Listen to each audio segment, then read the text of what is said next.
Hello, everybody. What do we got here?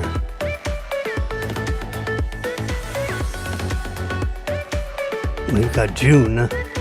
It's June. It's June 2nd. Yep. Gonna turn down Epidemic a little bit so we don't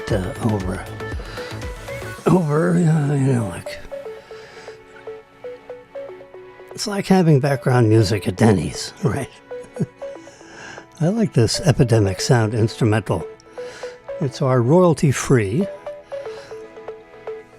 It runs for about 3 hours, can you believe it? Not that we necessarily run 3 hours. I have a little coffee left in my mug, which I started at 7 a.m., so it's a couple hours old. It's probably 115 degrees inside this mug. But at least it keeps it a little warm. As I can see from my thermometer, I don't know if you can see it right down here. Right there. Right by this wire that's in the way.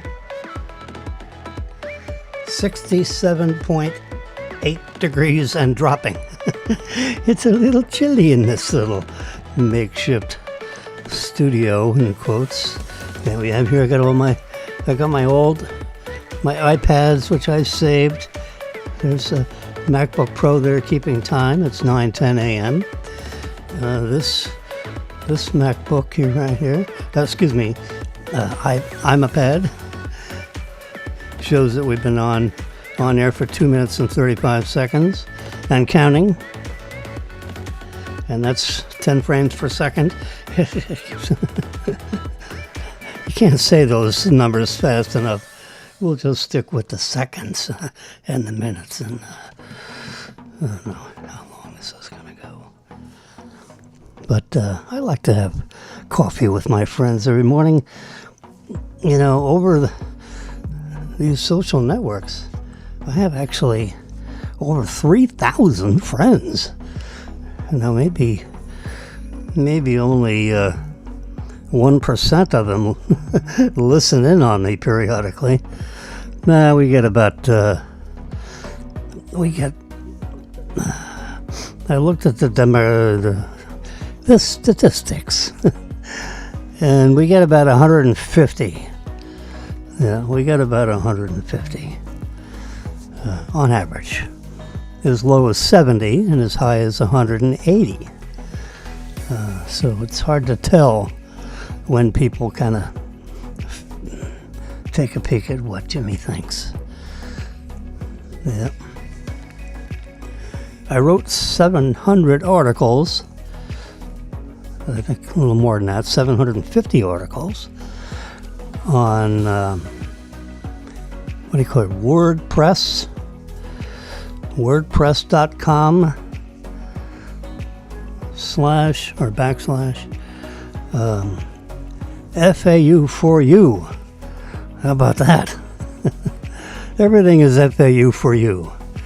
And why? Because I am adjunct faculty at the August University of Florida Atlantic University, the Charles E. Schmidt College of Science. Adjunct faculty. I was put on there by unanimous vote of the then faculty, and they haven't rescinded their letter of adjunct faculty status, so that would lead one to believe that I could call Russ Ivy the head of the College of Science. Nice gentleman. He kind of likes Jimmy for some reason. I've only taken a few million pictures. Yeah. I should have gotten a PhD in pictures, because we have a website, 416-1100.com. And let's see, we could do that right here. I think we can do that right here. I have a logo. Let's go full screen on this baby. There we go. Whoop. Now, You see, there's a logo right here.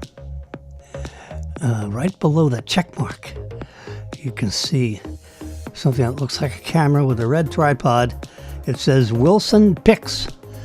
If you can possibly see that in high definition TV, I'm going to touch that on my trusty iPad. And bingo, here we go. Health and wellness creates great images. Now, how about that for a little tagline, which Jimmy came up with a long time ago? And I have one of my favorite polo shots. You can see the polo ball down there in white. And the mallets have clicked. And it has a distinctive sound if you're on the sidelines of a polo field. And it's very difficult to photograph. Matter of fact, friends of mine, professional people tell me it's almost impossible to catch that photograph. Well, I got it. Yes, I did. 9:15. Okay. I know I'm bragging. But this website houses some 400,000 pictures, actually more. Each one of these pictures that you see, I'm not going to scroll down 400,000 pictures, so don't get nervous.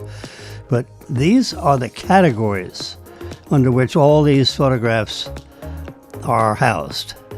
For example, if I touched the top one on the right, it says FAU Sports. There are over 50,000 pictures in FAU basketball, FAU football, FAU soccer, FAU swim and dive, FAU tennis, FAU softball, the FAU cheer and dance. Look at that. That's one of my favorite shots right there. You see them all lined up, and look at that pretty profile right there with a little logo on the cheek. Yeah. FAU golf, FAU baseball. I should have done more baseball.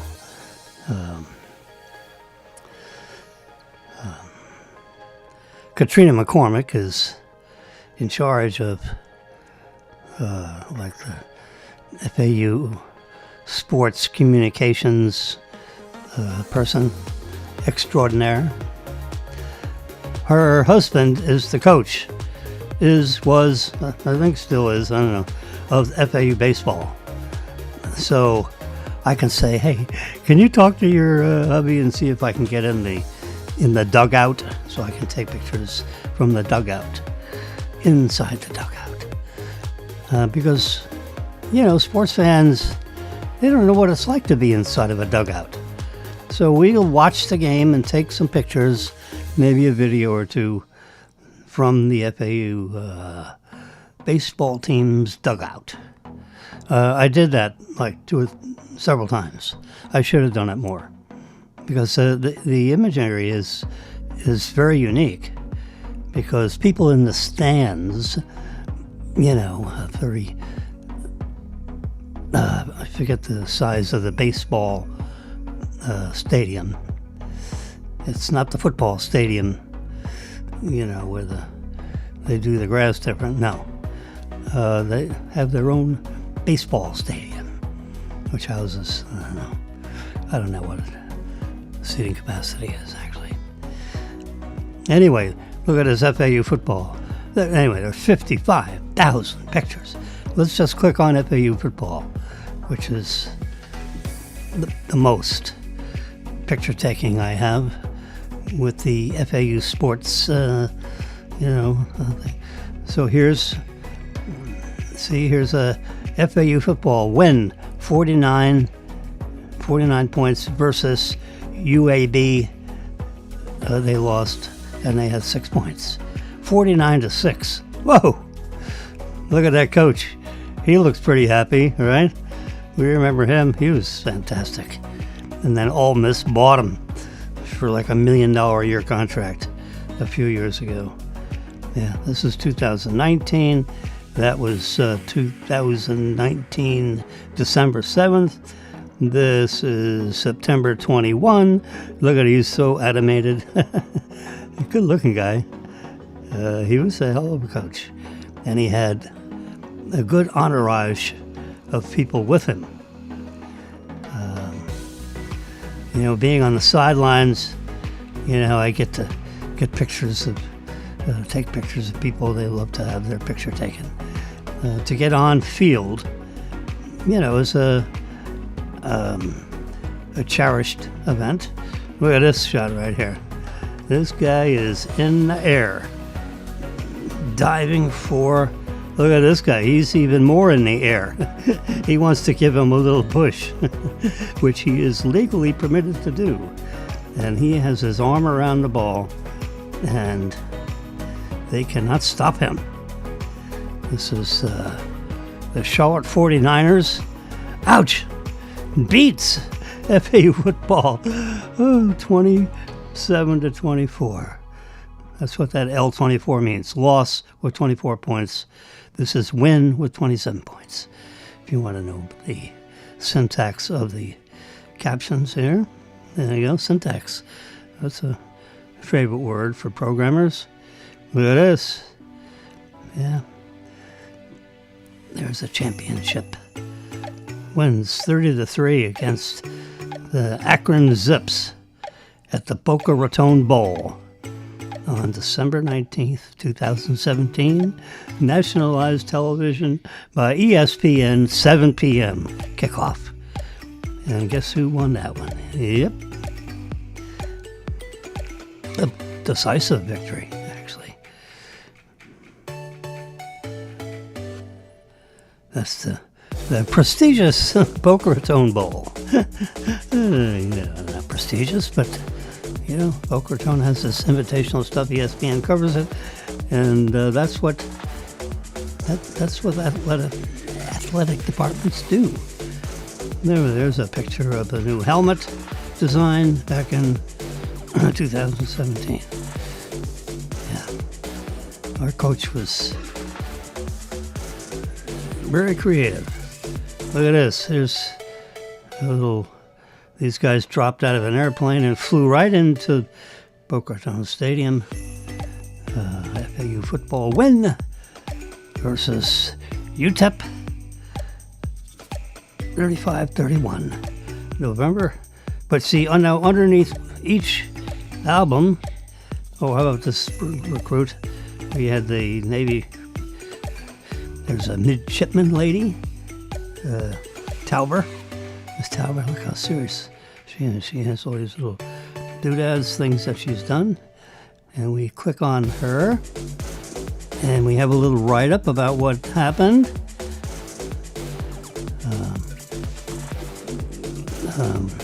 That's an abstract from UPI, apparently, or AP, Associated Press, maybe. Let's see, here's the coin toss. You ever look at what the... Whoops, where'd it go? You ever wonder what the coins look like? This is a montage. There you go. There's heads, there's tails. And what does this say on here? CUSA. Oh yeah, that's the division. CUSA. That was, I'm not too sure what you call that, but FAU football is in the CUSA. Like league, maybe? How about that? This guy gets the football. There's some cheerleaders, sisters, brothers, whatever. President of the university. Signed football. There you go. He's holding up the football. All these shots, except that one right there. There's yours truly. Whoops, where'd he go? This is a different way of showing the album. I have different. I selected this. Look at that, full moonski, almost. Just aim the camera straight up, and look what we got. We got the moon. How about that for a photograph, huh? Right from the middle of FAU Stadium, we capture the moon. Here's a little, very little, sports action photography. I was more of a sideline guy than, there were guys with these really big lenses, and this is the the team that skydove. And they have labels and some kind of military unit. That's out of focus. We need to delete that one. Sometimes they slip through. There we go. See how many of that we got? You know, see, that's. You know, my thought is, we generally erase. Let's see. Yeah, let's go back to this. We generally erase the ones that are El Stinko. Oh, that was the series you looked at.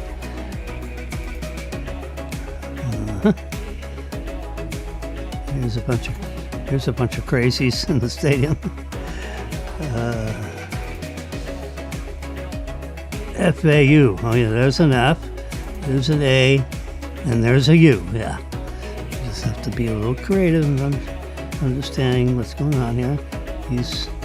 They get excited from time to time. Marilyn was up on the stand doing interviews, in the end zone with the college students. And I said, Marilyn, when you go up there, don't give up the microphone.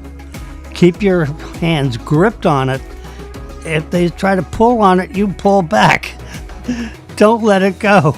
And of course, she just lets it go. And they pass it all the way down the road. And, are you ever going to get this back? And I said, and we were on, since we don't have UAVs and all this, ABCs and in the ear. So what we did is we called each other on her cell phone. I called her on her cell phone, and she had earplugs in. The Apple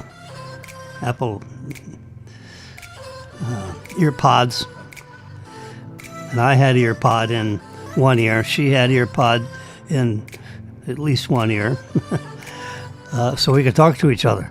I said, don't let go of the microphone. I'm kibitzing her while she's interviewing people up in the stadium. She's walking up and around. It's really quite cool. And of course, I got her in my telephoto lens.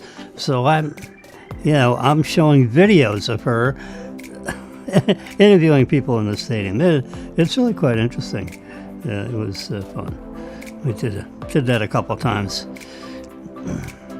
Until she got used to not letting go of the microphone.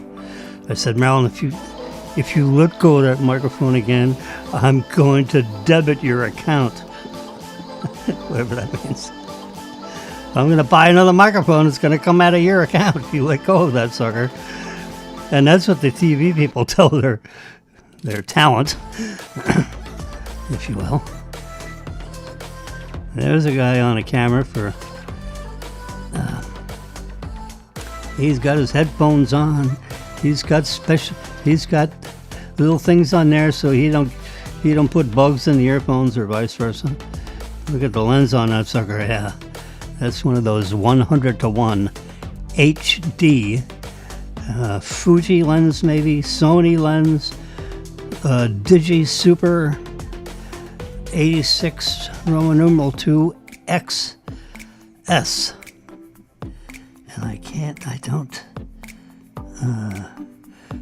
No, that's ESPN on there in red, but it's kind of like reflected out from this. I was shooting up at this guy.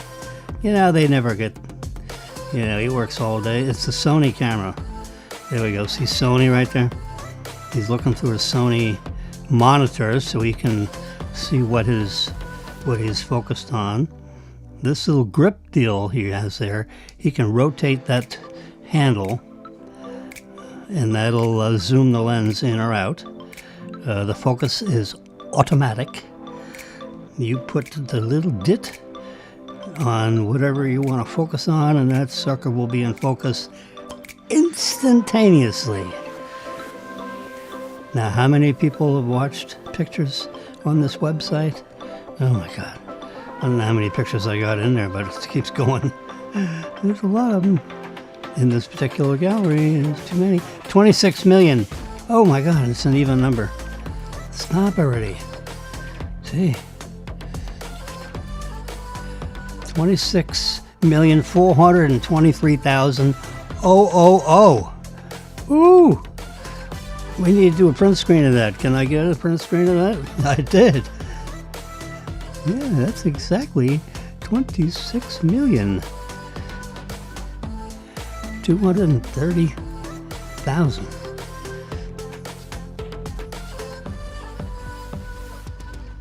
Can you believe it? From 150 different countries. 26 million visitors. On the button. And if you think I'm kidding, watch. Oh God, I hate to refresh this. It might take forever with all those stupid pictures. Oh, can I get to the bottom of this? Let's see if I can get to the... It should say 3, it should say 001. Oh God. It's 9:30. I'm sorry. Oh, there it is. It's reloading all 800 of those pictures. I'm sorry. Here we go. I'm trying to get to the bottom. We can show you 26,000. 26 million, excuse me. We're trying to get to the bottom of this one. I thought I saw 301. God darn. How stupid are you? Stupid, stupid, stupid as stupid does. Oof. Look at the parrots waiting. Oh, they're so wet. Let me in. That was during a hurricane. Can you believe it? Oh God. They should say, there we go. There you go. Visitor counter. 26,423,001. I'll do a print screen of that one also. It goes right in the photo album. There we go. And you can see 416-1100.com at the very top. Yeah. Saved. Okay. Let's go to the top of this. Oh, I can just hit the back button. There we go. The back button again. So that back button again. There we go. See, now remember we got here, circling back to the front page of 416-1100.com. This is a fun place to go, by the way. Look, there's Marilyn with Jay Leno. I took pictures of FAU events. Look at that, sweetie, with the bowl of apples in the background. FAU Sports is where we just were. Unique events, let's just touch on that one just for people that have any car enthusiastic stuff. The 14th annual Concours d'Elegance. Let's touch on that one. There it is, the 14th annual. And there's Jimmy and Marilyn right there in the top, right in the middle. And then you see there's Jimmy next to a Corvette. It's not Jimmy next to everything, by the way. Just, I'm in there in a couple of pictures. And then the rest is everybody else. There's a special eating area. You see the people underneath the tents there. They're getting Boca Raton's finest food. In the finest restaurants in town. Not necessarily all of them. But the ones that have, you know, the $40 per plate dinners, for example. Or $80 per plate dinner. And $20 a plate appetizers. Those kind of restaurants. And we have lots of them. There's a lot of money in South Florida and Boca Raton. The reason why you see me standing next to a Corvette is I had one of these when I was 20 years old. Yeah, my mother said, "Bill, give Jimmy the Corvette so he can drive back to college in his own car. We don't want him riding with strangers back and forth from holidays to visit home. Bill, give Jimmy your car." Bill, my father went hiding. And he handed me the keys and gave me this one of those looks. I said, "Okay, Dad, I'll see you next Christmas." Yeah, that's how I got the Corvette. It's, I must admit that when they say you grew up with a silver spoon, I actually did. It was a sterling silver spoon, by the way, not just silver. It was sterling silver. Yeah, spoiled rotten. I got lucky and was born into, a relatively affluent family. My father was extremely successful. He sold steel. I mean, who would ever think of selling steel? Yep. On the bridges in Manhattan, they have things called gratings, which is metal, waffle metal. Rain goes through it into the, bridges, goes into the waterways underneath the bridge, so that you don't have all this drainage stuff. It just rains right through the grating, and some kind of a seal superstructure that has to do with bridges and railway, the subways and elevated rail and all that in Manhattan. And he made, almost a fortune. Lived high off the hog, if you will, as they say. Well, they don't say it anymore, but high off the hog. Now there's an idiomatic expression.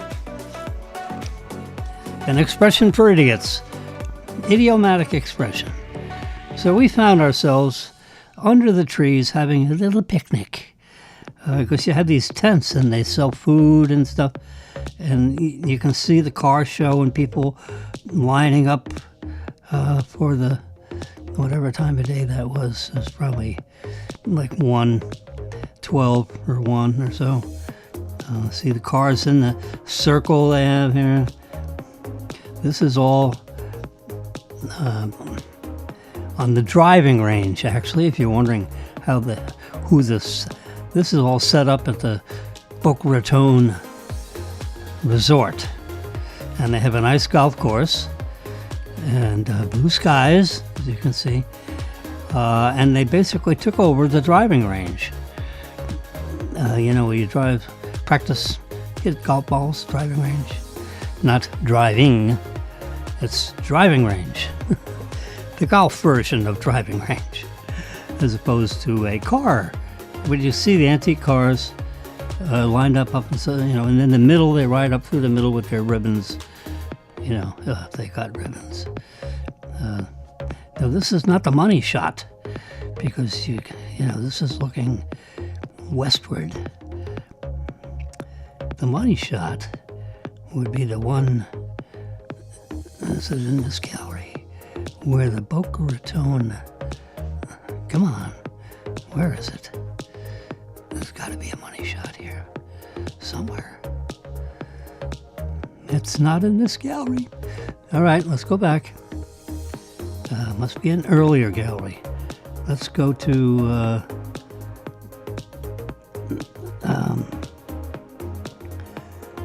there's the money shot. I even captioned it. The 12th annual Concourse Day Elegance. Now, what I mean by money shot is you have the picture. Come on now. Don't be difficult.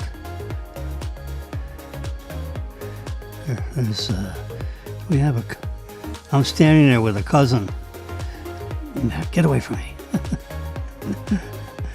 You big-breasted 27-year-old. Get away from me. I'm not the celebrity, no. The money shot is like this one. Right here, like this one. Where you have the large Boca, those familiar with the Boca Raton Resort. You see it, there's the hotel building.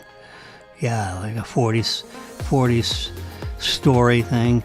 So whenever you take pictures of particularly fancy cars, you want the money. You want that stadium thing in the background. There you go. Look at that.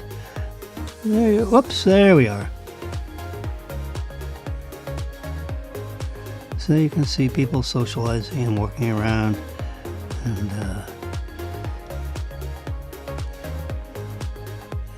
there you go. I'm standing behind someone who's making me a cocktail. It looked like Tony Figueroa for a minute, but I don't think it is. How about a little Meridian vodka? I think he's the Meridian vodka guy. What do you think? And Jimmy, oh yes, I'll have a vodka soda, please. Heavy on the ice. It's a lot of fun doing these things as a press person. Have press passes. Generally, we're allowed in. Take pictures. I provide them free of charge for the promoters of the event. And if they like some of the lifestyles of the rich and famous photographs that I take, certainly that opening shot that's even captioned. Let's go to the top. Yeah, look at that. Boca Raton. Sunday, February 25th. Largest concourse with 240 entrants of the finest collector cars and motorcycles in the world are displayed on the pristine driving range of the famed Boca Raton Resort and Golf Club. Concours d'Elegance is a display and competition on this 12th annual event. Yeah. We covered there's Jay Leno. He's yakking away. He's a fun guy, I'll tell you. He always is having a good time, it seems. Good-natured fellow. Here's a ribbon. See, here's a guy with his wife and daughter in the back. She's got her head, she's turned around backwards. This is a fine classic car. And he got a first place ribbon. And the lady, she gets a box with probably a sterling silver tray of some kind saying, congratulations. This tells you, see, that Automotive Lifetime Achievement Award. There's Boca Raton Concours d'Elegance. Friday on the 23rd, the weekend is kicked off with the Hangar Party. I got pictures of that. That's fun. It's like an open cocktail party, open bar. Yeah. So they have these bar stations all over the place where you can get your cocktails. And of course, the photographer can get a cocktail here and there. I tip well. Saturday, the 24th, is a dinner at the Grand Gala Dinner and Auction and Show. Jay Leno is going to be the featured host. He's up there in the front with Tim Allen. You see, I see Tim Allen there in the middle of that page. Yeah, he's like the warm-up act. And then Jay Leno comes out for a couple hours and criticizes everybody, and everyone laughs. And Sunday, it is the Concours d'Elegance, actual car show, with the judges, celebrity judges, Jay Leno and Tim Allen. As they walk through the entire field, in the morning, like at 9 a.m., they walk around. It's closed to the public until like 10, so they do all their judging from 8 until 10, and then all the celebrities clear the field,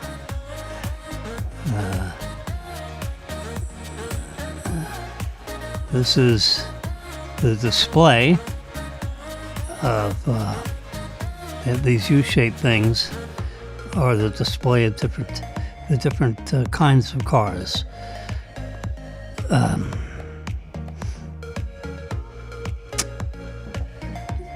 We usually hang out where that number 2 is. That's anyways. Whoops! Oh gosh! Just was getting ready to show you that picture, and it went. Yeah, this. Oh, there it is. The Boca Raton Concours d'Elegance Car Show and Motorcycle Expose, presented by Mercedes-Benz and AutoNation, key sponsors. Oh, there you go. And featured is a 1938 whatever delay, and the 1913 Rolls-Royce Silver Ghost. Oh yeah, here's the 3 picked cars, and that one with the red and the, that is the Rio Speedwagon. Yeah. 1915 Rio Speedwagon. Oh yeah, that go up to a total of 40 miles an hour. You felt like you were really going fast. Here it is, and here's the real one. Amazing, huh? All perfectly restored. Every screw, nut, and bolt is hand polished and screwed back together. And if the parts were bad, they had them remanufactured. Here's a guy who had spark plugs that fit, in there somehow. And he had a handful of those parts, that he took out of this vehicle and replaced them with similar parts. It's like a spark plug kind of an arrangement, looks like to me. And then it screws into this big cast iron engine. Yeah, things were a little different in 1935. Model 48. Thomas Harper. I think that's Thomas right there, standing proudly next to his 1935 Ford Model 48, excuse me. Yep, you see, Virginia, 1935. Yeah, there's a match. Yeah, I'm a investigative reporter here. There you go. And there's a little Mr. Harper's grandfather bought this Ford new in 1935. His grandfather died in 1940, so he only had 4 or 5 years of driving it. And then Thomas, was in charge of the car because the old man kicked the bucket. Mr. Harper purchased the car in 1958 from his grandmother. Okay, so she kept it for, another 18 years. She needed to put the money in, she needed shingles on her house. So she sold her son the car, and he provided the sum of money to fix the roof, replace the roof. Something about the roof. Mr. Harper drove the car to college, via VPI in Blacksburg. Yeah, Virginia. Yeah. Polytechnic Institute, maybe VPI, something like that. It's in Blacksburg. My daughter graduated from Blacksburg, Virginia. Used it to date his future wife, Barbara. In October 1917, the Harvers celebrated their 53rd wedding anniversary. Well, congratulations to him back when this was taken. In 2017, probably this was. We can go back and take a peek. Yeah. When Mr. Harper's oldest son reached driving age, he parked the car in a farm shed. In 2006, It looked like the shed was going to fall down on the car, so they decided to fix the car up and restore it and make it super nice, since it was sitting in a shed, undriven, from, I don't know, it was sometime from 2006, for 11 or 12 years. It was neglected. Yeah, it went in the shed because this kid didn't want to drive it anymore. So, Mr. Thomas L. Harper, spent,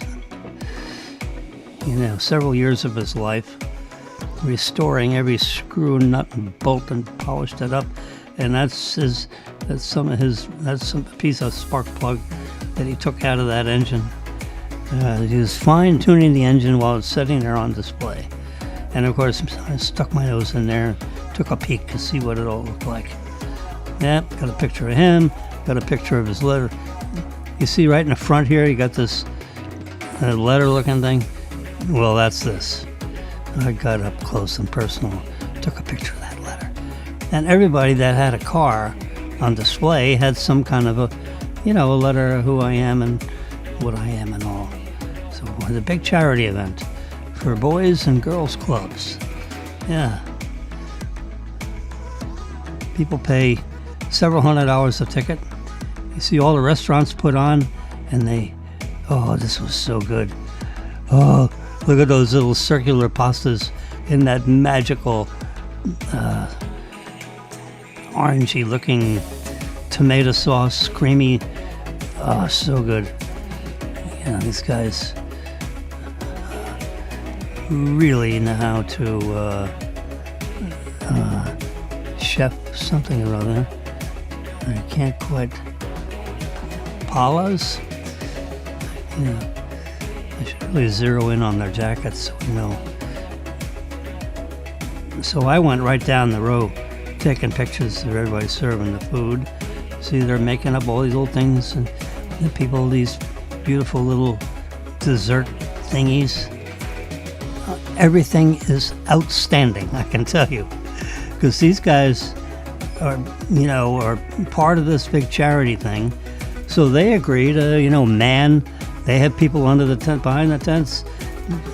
All these people, someone's paying them to do that. So each restaurant, pledges that they're going to man their thing with 3, 4, 5 people, and they're going to, have $20,000, $30,000, $40,000 worth of food for each thing. There's, Max's Grill. Yep.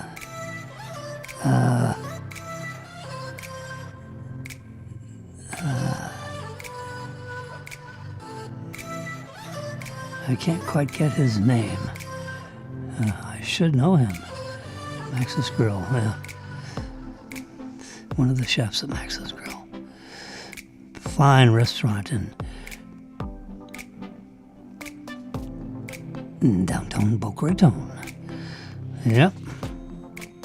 And he's standing with one of his underlings. Go fry the potatoes. Get my pies out of the oven. One of those guys. Yep.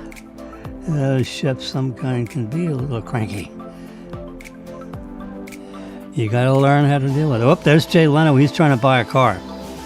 He wants that car. He was walking as it was going through the thing. Here's the lookalike of Jay Leno. They walked all over the place and tried to find someone that looked like Jay Leno. The only thing is a white hair. I don't know if the sun go out here. See, they found somebody. Said, all right, pick him. It was not an officially. They didn't go through every single. So they just looked around and said, grab him. He's got white hair. Suck on your, sir. Suck in your stomach, please. Actually, Jay Leno had the bigger stomach, if I remember. Here he's on the cell phone. He's making a deal. He's speaking to someone back in California, probably. I don't want that car. I want that car. He was on that phone call. He was very, he's got his Apple Watch on there with, it looks like the Milanese band. Yeah. You know, all these,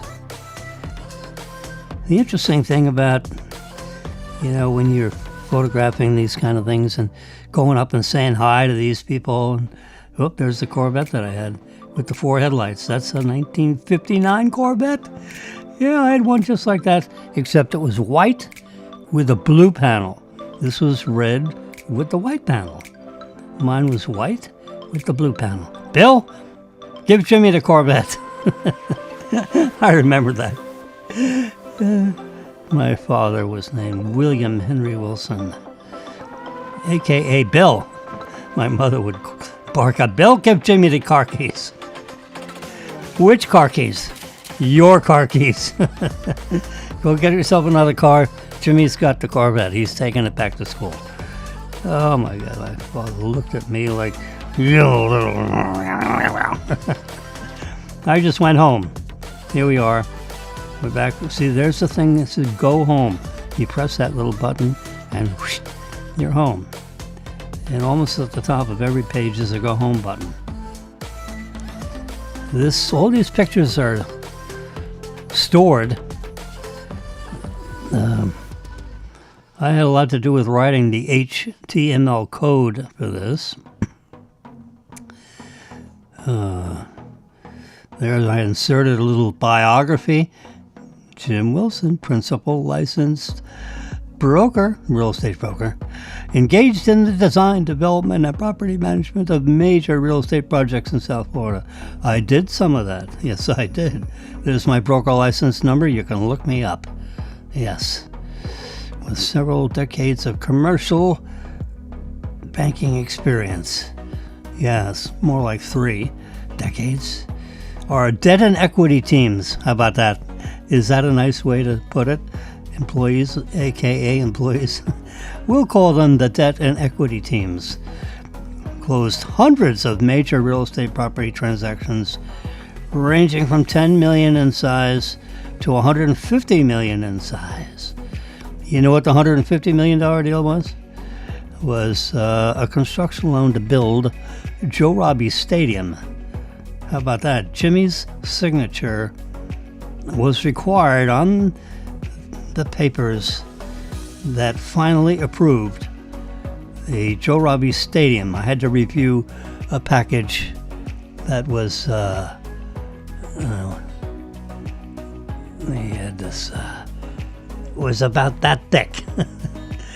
Yeah, it was about 200 pages. Okay, a ream of paper is 250. Let's say 200, maybe 180. I didn't count them. It was a lot of pages. You got to review all this stuff. And what was it? It was Joe Robbie Stadium. Yeah, I was a senior real estate guy for the whole western part of the state. And, you know, for some reason I can't remember why exactly I had to sign off on that deal, but I did. And of course you got to go through all the paperwork and make sure it's right. Because when you sign your name to it as a senior lending officer, you know, a major officer that deals with real estate lending, for example, you better make sure all that paperwork is right. And if not, you have to raise a question and make it right. Anyway, this was a 75,000 seat stadium with 24,000 car parking. Ouch. Here it is right there. Joe Robbie Stadium, 75,000, 24,000. And that was Northwest Dade County. Sure was. Sitting on a 140-acre site. Yeah, Joe Robbie. He owned the team. He and several of his best friends, as they say. Yeah. I owned a bank with 200 of my best friends. I did, actually. I was one of the largest Phil Motter and I combined owned 35% of a commercial bank.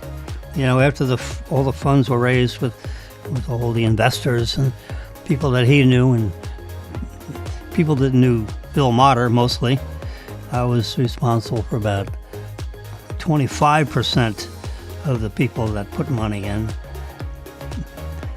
and a dollar, 25% of the dollars I found, and Phil found 75% of the dollars. He was in charge of dollars.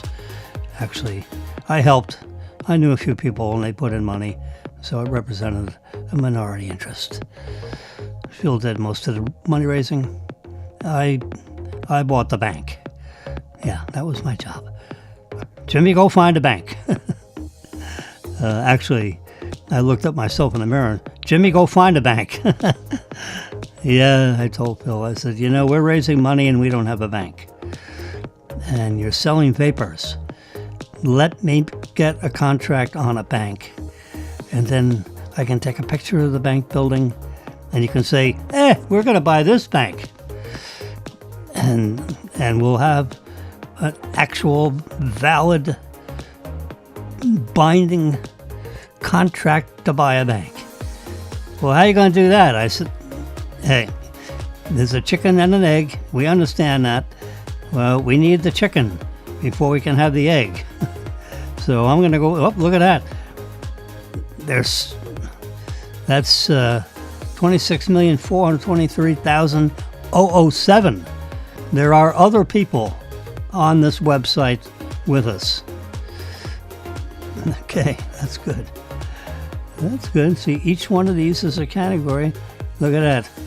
The hurricane toppled over a tree, and that's Jimmy with his arm raised. It's about 190-pound Jimmy, and looks like I have a Coke can or some kind of a beverage in my hand. I'm holding it up, and I'm on the phone talking to somebody, of course. And that was the day after a hurricane, or several days after a hurricane. See, whoosh, and that's a big ficus benjamina tree. Ficus just toppled over from the winds. It takes a lot of winds to rip up the roots. Those are roots right there. And they're not happy. And they had to dig a big trench and then topple that back over up and down, or just cut it up into pieces and get rid of it. I don't know where all that stuff goes, but it went somewhere. Here's actual crime scene photos of 9/11/01. Only published on this website. There's two galleries in there in 9/11, and there's one of the lab. Let's see, how do I get his name right? Frank. Yeah, he was a crime scene investigator for Boca Raton. Nah, we don't have any crime. Yeah, I rode with him. I was riding around to crime scenes, and I'd just hang out in the background. I'd have a vest on, that says Boca Raton Police, ride with, shoot him instead of him. I had a target on my back. If you're going to ride with us, you get the target. I'm kidding. Anyway, so that's I have an account with Isogenics. There's the front cover of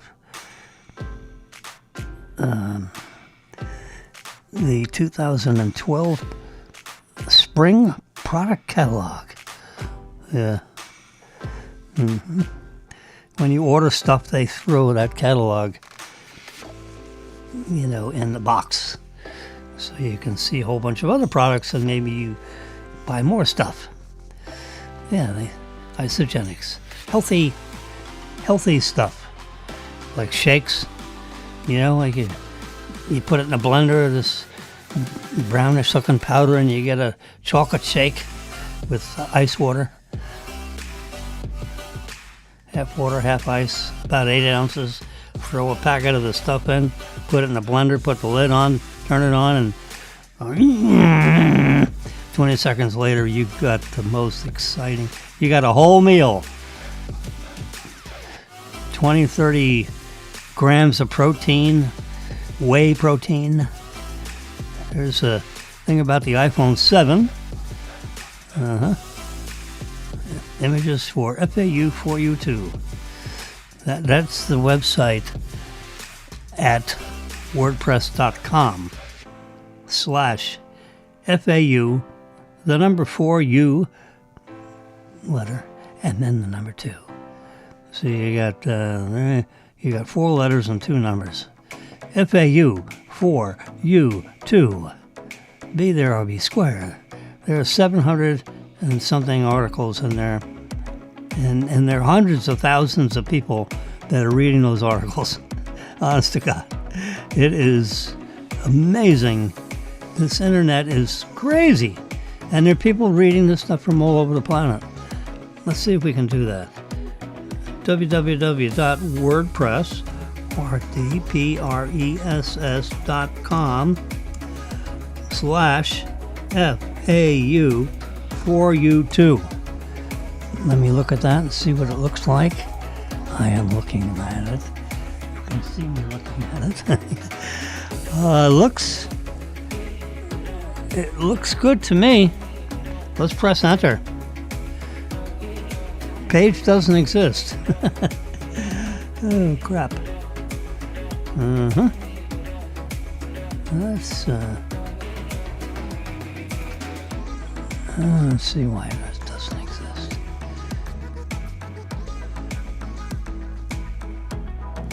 Well, let's just do this. Let's make sure WordPress exists. It does. All right. Let's log in. That's usually a good place to start. We'll put our... Let's see what happens with this. All right. Passwords for FAU4U. Log in. Come on, baby. Work. Work.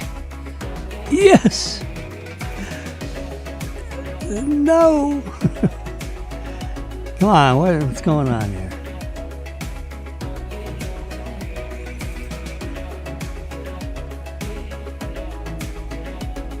Pages. I don't think 6 comments.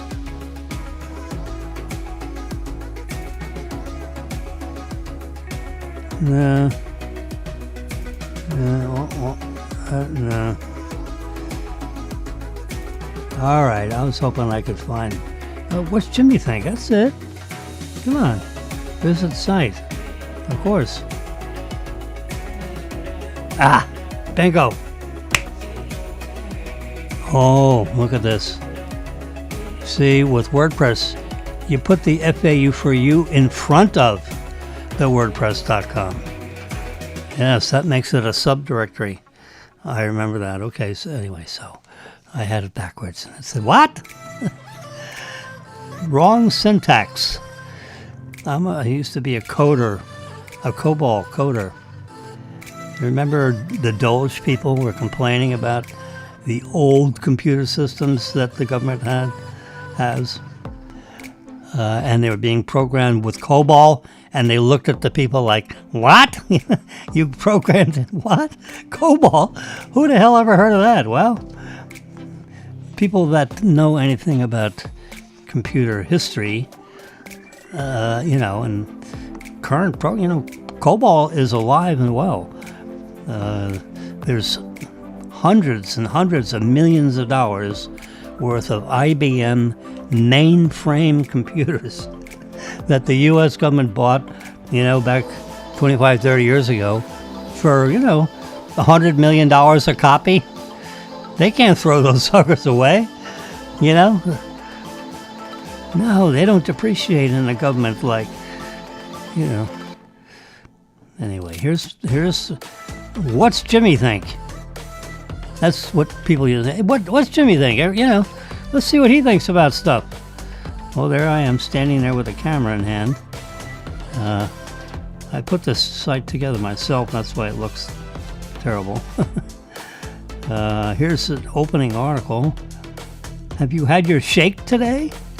And Isogenics. No more excuses. It's now time to take care of you with Isogenic stuff. Yeah. I was a promoter. Am, I guess. Yeah, I still buy stuff from Isogenics. Good. Really good. Isoline Pro Shakes. That's the ones to get. Isoline Pro Shakes. 36 grams of protein. 6 grams of fiber. 23 vitamins. Low caloric. Free of gluten and soy. Okay. No gluten or soy.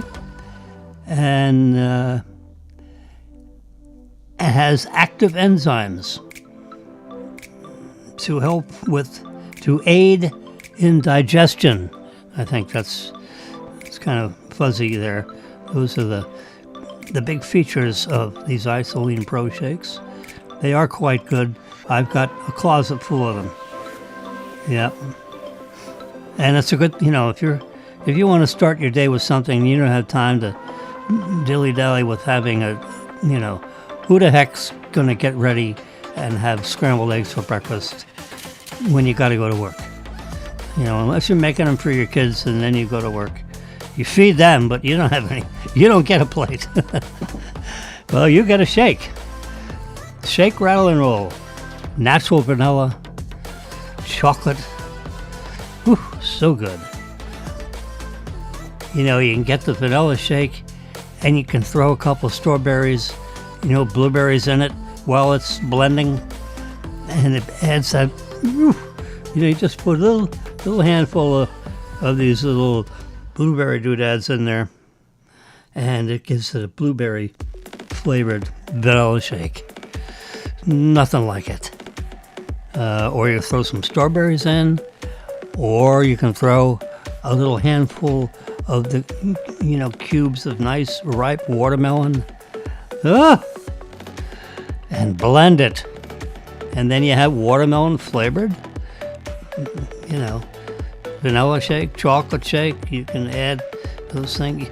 The other good thing to do is when grapes are in season, meaning when you have nice grapes delivered to your marketplace, buy a nice bunch of grapes, wash them off real good, rinse them off real good, and then take them off, the little tree things that they come connected to, and have them all separated in a plastic container or a baggie, even best. A nice 1 gallon, 1 mil plastic Ziploc. Zip it up and throw it in the freezer. After about a couple hours, bring it out of the freezer and move it all around so the grapes aren't sticking, so they're not all sticking to each other. Put it back in the freezer. Freeze it for another hour, and then do up the bag so, none of the grapes are sticking together. And then just put them back in the freezer and leave them alone. Now, the next day, you want a nice little grape flavored shake. You take 5 or 6 of those big plump grapes, throw it right in there with the ice and the water and the shake powder, blend that baby up so all the grape is, totally mixed in and shredded. And, if there's a seed in there, the seed gets blended, you just eat every damn thing. Actually, the white seedless grapes are the kind of grapes that go very nicely in these shakes. And you just blend it up for about 30 seconds, and you have the freshest smelling, beautifully flavored shake. So if you're on a little diet of having a shake every day in the morning, or every other day, or once a week, whatever your regimen is, throw that fruit in there. It adds a few calories. Well, so what? You're allowed to have a calorie here and there. It doesn't add 1,000 calories. It adds like 50 calories. So instead of it being a 250 calorie meal, it's a 300 calorie meal. Big deal. You know, if you're going to be having a lot of shakes, you have to be able to rock and roll with some fruit in there so you don't get bored of doing the right thing. Have you had your shake today? That's my spiel on shakes. All right, if I press this article right here with my finger where it says Tesla Model S with 125 kilowatt battery, I sent my request into Tesla. They obviously ignored my advice. You need to have more range in these cars. You know, this 300-mile range crap is, everybody can't plug in overnight. You know what I'm saying? You gotta have some portion of these cars with longer range batteries, because everybody doesn't have the ability to charge, overnight every time. So I happen to I'm lucky enough to have a plug right next to my car, even though I'm in a structured parking garage.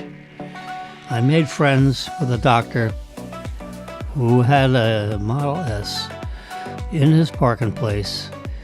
He went to the building manager and he paid $2,000 to the building to install a 30 amp circuit coming down this column next to his car so he could plug in and charge his car.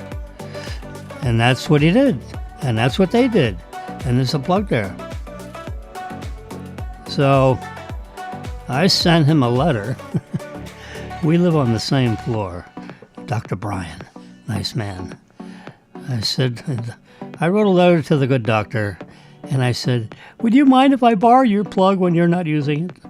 I have a Tesla, it's a black Model Y, and every once in a while I see on the other side of the column, in spot number 266, maybe it is, or 265, sometimes that place is open. If I slip in there and park on the other side of the column and you're not using the plug, may I use the plug? He said, absolutely, Jimmy. Absolutely. Plug in. Be my guest. So I did that for 3.5 years. And then all of a sudden I see a Genesis car parked where his Model S used to be. I put my business card or something, or I slipped a note under his door. He lives a couple apartments south of me, and on the 8th floor near the studio that I'm talking from. I stretched the definition of studio, but I got some good stuff here. It's all commercial grade. This is the same microphone that Rush Limbaugh used. He had 25 million people listening to him every afternoon at 2 o'clock, I think. Well, I don't have 25 million people listening to me. There's a few people listening to me, onesie-twosies here and there. Not 25. Anyway, so there's a Genesis car parked where he normally parked. So I put a note under his door in his apartment, and I said, he's a busy doctor. I don't want to, invade his privacy. He gets home, the last thing he wants to do is have to answer the door, and Jimmy's standing there with his little cup. Feed me. No. Anyway, so I typed up a nice little letter. I put it under his door, and I said, so where's your model? Do you have a new car? It looks like a new car, a Genesis. It doesn't seem to be electric. He said, it's not. I went back to a gas SUV. Look how nice this car is. I said, aha, I have an idea. Let's swap parking places. I'm up on the 3rd level. You're on the 2nd level. You don't need electricity. I need electricity. Because this way I can park where you used to park, and then you park where I used to park. So we agreed to unofficially swap parking places. And I park my Model Y in the spot where he spent several $1,000s bringing electricity to that column. He couldn't take it with him. Yeah, he was just like, oh well, I got a Genesis now, and I don't need electricity. And if Jimmy's parking place is okay, sure, why the hell not let him park in my spot, and I'll park in his spot. And that's that. So he's got my spot up on the third level, and I'm parking on his spot on the second level. And now I can plug in anytime I need to, which is about 2.5 times a week. Yeah. With I have what is known as a 300-mile battery, which is what Tesla likes to call the long-range battery. Well, bull crap.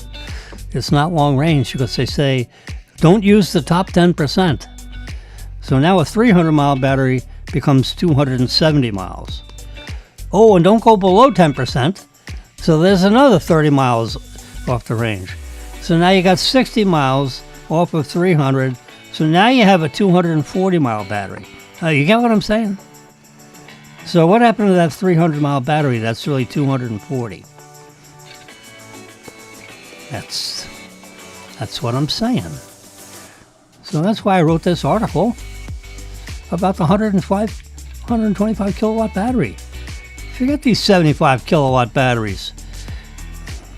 Let's get a 420 range battery.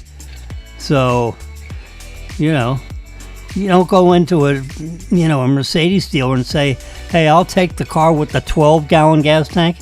Hell no. You want that 17.5-gallon tank or bigger.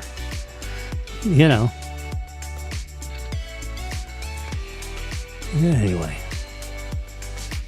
So a 450 SEL or a Lexus 500, that delivers an average of 25 miles per gallon. So if you have a 17.5-gallon gas tank, that gives you 420 miles of range. And about a half, they're 18-gallon gas tanks. You don't ride on them on vapors, so you always have, a gallon or so in the bottom of that tank. When the emergency light comes on, it says, fill me up, you dummy. Well, electric car thing, you got the same thing. You don't drive in to wherever you're parking your car for the evening on empty. No. Yeah, you got to have something in there so you can get to fill it up somewhere. And fill it up whether it's one kind of energy or another. Energy is energy. But you can't go emergency-wise. You can't go get a bucket of electricity. You know what I'm saying? Now, you can go get a bucket of gasoline, like a jug, and then walk it back to your car and fill it up. And then you can start your car and go to the gas station and get a real fill up instead of just a gallon to get you out of off the side of the street somewhere in Nowheresville. Yeah. So you don't want to rely on bakers. No vapors. And that goes for electric cars too. So if you get a 400-mile battery, anyway. So that's what this story is all about. Yeah. Let's go to this is the way the article looks like without that reader review. See, I did this graphic right here. Tesla did not actually come out with a 425-mile battery. This was Jimmy's suggestion. And they said, Jimmy, get out of my way. We're going to design these cars. And thank you for the feedback. Now get the hell out of here. Anyway, so they didn't take my advice. That's all right. Somebody is listening to me. Or maybe it's just geniuses thinking the same way. You take it or leave it. But I wanted a 125 kilowatt battery because in the world of average performances with lithium-ion batteries, you always say approximate mileage because everyone has different driving speeds that they enjoy driving at. I'm not one of these guys that's that's weaving in traffic and pushing everybody out of the way while you suck up their, electricity, if that would be possible. You can't drive next to somebody and the energy just oozes over. I don't care if it's iso-octane, gasoline, high test, low test. Interesting words that the energy industry has applied to the iso-octane mixture, high test and low test. And those different, there's a category of engines in those two buckets that, you want a battery that gives you good range so that you're not getting electricity every day,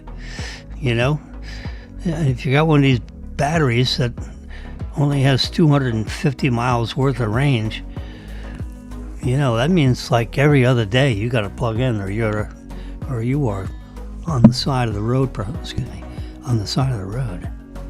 Yeah. So I calculated these cells and what is the difference in the overall volume, because they wrap up, these mixtures in these cells. The plates are rolled together. Okay. We have the anode, the cathode, and the middle part, which is the membrane. And a typical one, so what's the difference between the 18360 cell and the 2170 cell? Well, the first digit is the fact that it is a standing up and down cylinder, which is 70 millimeters tall. That's the H right here. And 21 millimeters in diameter. So you divide that by 2 to get radius. So you're going to see pi r squared h. That gives you the number of cubic millimeters, cc's.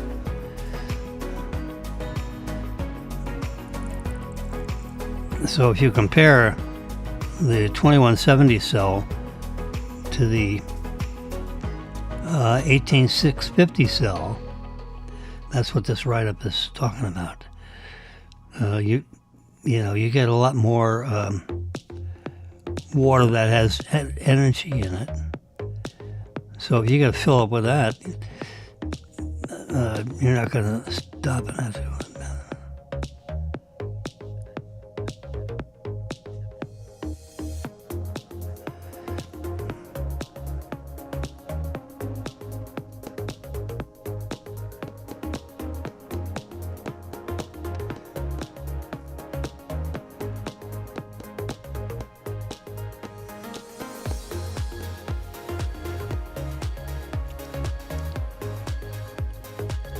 24,000 cubic millimeters in the bigger cell compared to 16,500 cubic millimeters.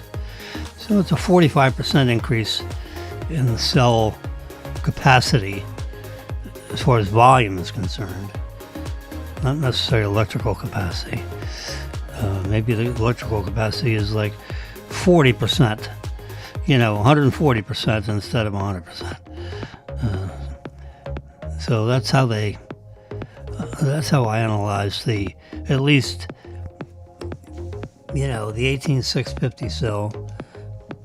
That's one of these, like in the battery compartment. Whoops, of this flashlight I got here. This works, right? Yeah, that's flashing around. Whoa. Let's turn it off. So now let's open it up, and I'll show you this. There you go. There's the battery. That works as flashlight. And there's writing on this paper that identifies it as an 18. This is an 18650 cell. It's bigger than a AA, but smaller than a toilet roll. Yeah. I'm gonna screw this back on top here. Hopefully. Get the stuff out of the way.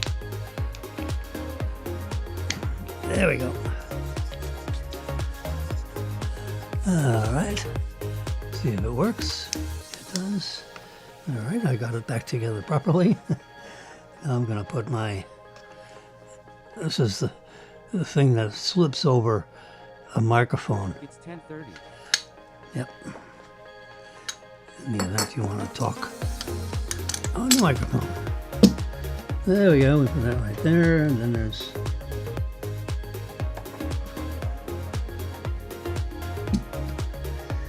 another piece that sits on top of that, like that. Just cut down on the reflection. Yep. Must have. There's a little blue thing in here somewhere. I have two of them on the table. We'll just put that one there. There we go. Tuck that baby over there. And you can see the logo is right there, being lit up by the keypads here. There we go. Now you can see that logo down there in the corner. Yep. After about 30 minutes, this control panel, the brightness drops down to some lower number, lower intensity to preserve, I guess, electricity in case you're running out of battery or something. This is my soundboard. I got a microphone in here, and this is coming. This black wire, you can't see it, is coming from the computer, because the computer went to YouTube Music to get Epidemic sound instrumental. Yeah, there it is. You can hear it right there. Ooh, look how good that sounds. But we'll turn it down so we don't have to compete with it too much. And then, of course, I have my crickets, because no one's calling in. Yeah. Yeah, see, that's my soundboard. That's all the tricks I've got going there. All right. I put my coffee down hard here, and something flashed in the background. I don't know if I should be still connected. Everything shows up green. Yeah, I got a piece of tape covering that front-facing camera because I don't want to scare you to death. Anyway, you tuned in to hear Jimmy, not to see me. See me, Valley. No. Any of you guys interested in golf? I was very interested. Here's Scotty Scheffler won the Memorial. That's when they hugged the caddies, you know. There's the Memorial is Jack Nicklaus and his wife, Barbara. And it's the yellow, everyone wears a little something yellow on them. They were handing out these little doodads. Whoops. That's on the lapel there. And the golfers put it on their golf caps if they didn't have yellow something else on. That was, you know, classic Nicklaus. He was in his winnings period, you know, 30 years ago or so. He used to wear a yellow sweater over a white shirt when it was a little chilly in the air when he was playing golf. So he always wore yellow sweaters that Barbara provided to him with his, Jack, why don't you wear this nice little pullover sweater? and it was always yellow. So different golf events, she always had him ready with a yellow sweater top. So that was his, you'd see this blonde kid running around with the golf clubs in his hand. Jack Nicklaus won 18, major events, hundreds of. There's Scotty Scheffler after he sunk his putt. He parred them to death. There he's holding his new little baby. There's the wife, the adoring wife. He's a nice gentleman. As you can see, he's holding his little kitty. The stress of look at all the TV cameras and everything. They're all over this guy. He's trying to say hello to the kid. Kid says, "Get me out of here." And there's Jack Nicklaus shaking hands with Griffin. There's Jack Nicklaus and his congratulatory handshake. We met Jack Nicklaus years ago. Nice, very nice man. Anyway, I actually recorded this last night. It was midnight to 3 a.m. I decided to just record it while I'm sleeping. So this morning I went to the end of the tape, the digital file, and I picked up some of these images. They haven't been properly edited. So, I was going to properly edit this, which I'm going to try to properly edit it in front of you right here, because we're going to go to this little one here, and we're going to try to get these lines parallel. Can we do that? Looks like we have to rotate this just a tad. There we go. So now we come down like that. Whoops, I have to, you're watching me freeform it. There we go, so we don't want to lose. So we're going to go top and bottom. I'm going to grab that. Come on, freeform. There we go. Sometimes my finger doesn't quite, capacitance touchscreen doesn't always cooperate. So now I'm going to go to the other characteristic, which gets the left and the right edges squared off. There we go. There we go. We just do that and do that. We get the blue sky. Come over this way a little bit. There. That looks pretty nice. Nice bright image.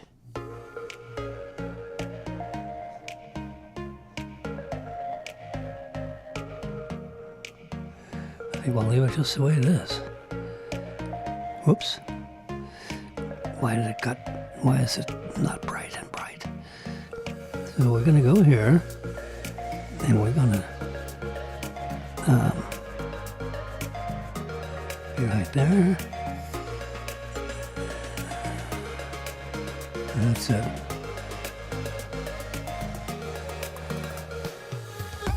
Pretty nice, huh? Yeah. I just had to see these images yesterday. He won by.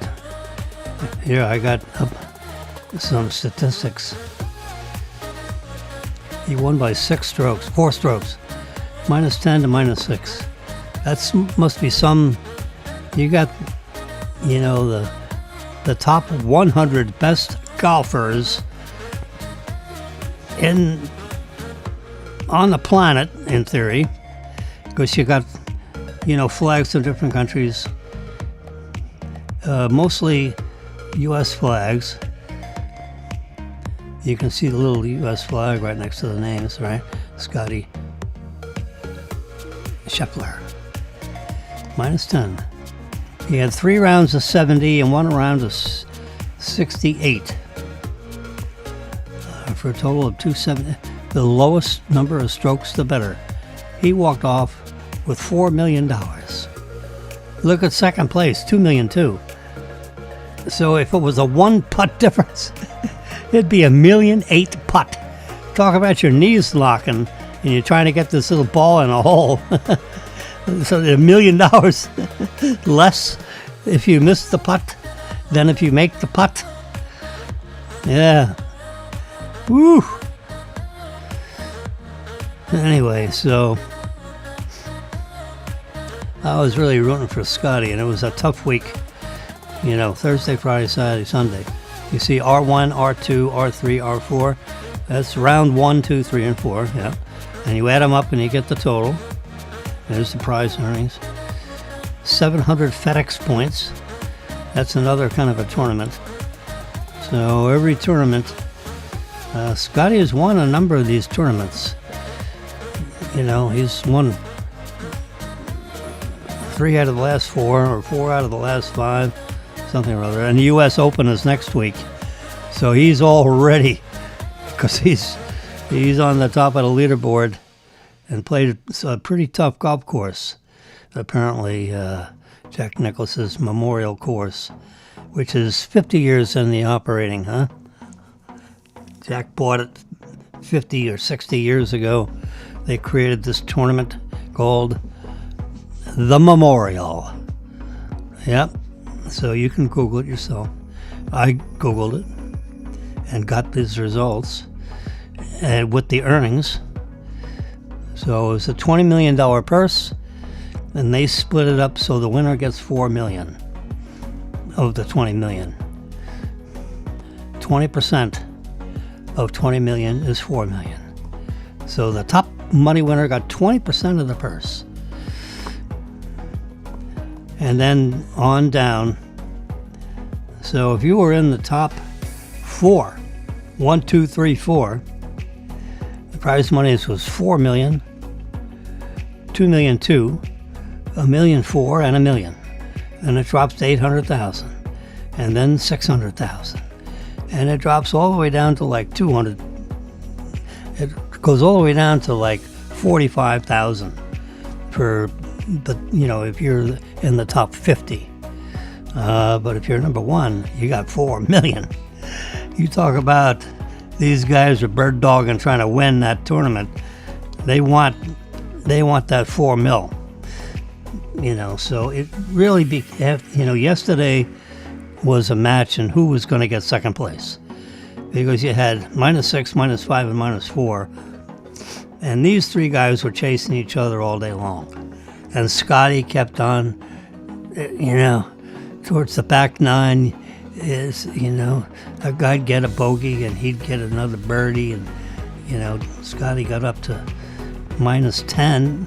And Griffin and everyone else fell back behind Scotty, instead of like jumping up and getting ahead of him with low scores. The bottom part of the field kind of fell away from Scotty. And he was pretty much, he had 200, see his 4th round was 70. The par on the course is 72. So he was just 2 under par yesterday. He didn't have the low round of the day. Well, you can see 65. Brandt Sandecker. He was tied for 7th place. It looks like he had the low round yesterday of 65. Everyone else is 70, 73, 74. Scotty was 70. You can see in this thing, he was pretty consistent golfer. He'll kill you with his consistency. 70, 70, 70, and 68. Yesterday he was like 4 under par. Every other day he was just 2 under par. But you add it all up, it's 10 under par. Now, see this guy Griffin, he was like on the leaderboard. He was like number 1 for 3 days. For the 3 days of golf, because he had a hot round of 65 on his opening round, and he was on top all 3 days. So he was the one to beat. And Scotty kept on inching up. Oh God, he's like a machine, and he just took it over. You know, it's unbelievable. He's got a very unusual golf swing. I would not emulate his golf swing. The person I would emulate if you wanted to look at someone with a spectacular golf swing, Jordan Spieth. He's down there at the bottom of this list. I remember there are like a lot of people below him. I'll show you that in a minute. His golf swing is extremely attractive. And I would not, he won 600,000 yesterday. That's not bad for 4 days of competitive play. You know, you get there a couple of days early, so that, 600,000 for his week. His week ends on Sunday afternoon. A lot of people, their week ends Friday night at 6 p.m. You know, if you work 9 to 5, Monday through Friday, you know. Anyway, here's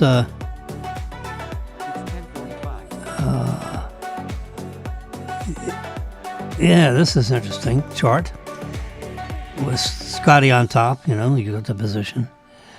So his average driving, you know, when you hit the driver on your first shot, his average drive is 293 yards. 293 big steps. So you multiply that by 3, that's like 700 feet. You know, a yard is 3 feet to a yard, right? That's 700 3 times. That's 800 foot. Gosh, 293 yards. Let's just do, we have a calculator here. Let's clear it. 293 times 3 equals 879 feet. Wow. So when these guys hit their drives, you know, it goes out of almost 1,000 feet if you're into feet. You know. 293 yards. Divide that by 1,760. That tells you how many miles it goes. Let's do that. Let's do that. Yeah. 200.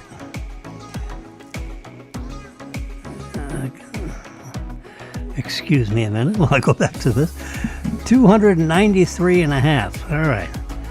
So let's have some little fun math here. 293.5 times 3 equals, that's 880 feet. And we're going to divide that by 5,280 feet in a mile. So he hits the ball 17.17 miles. And let's see how we get all the... no, that's not it. Let's see. Help. There used to be a button you push. Oh, display.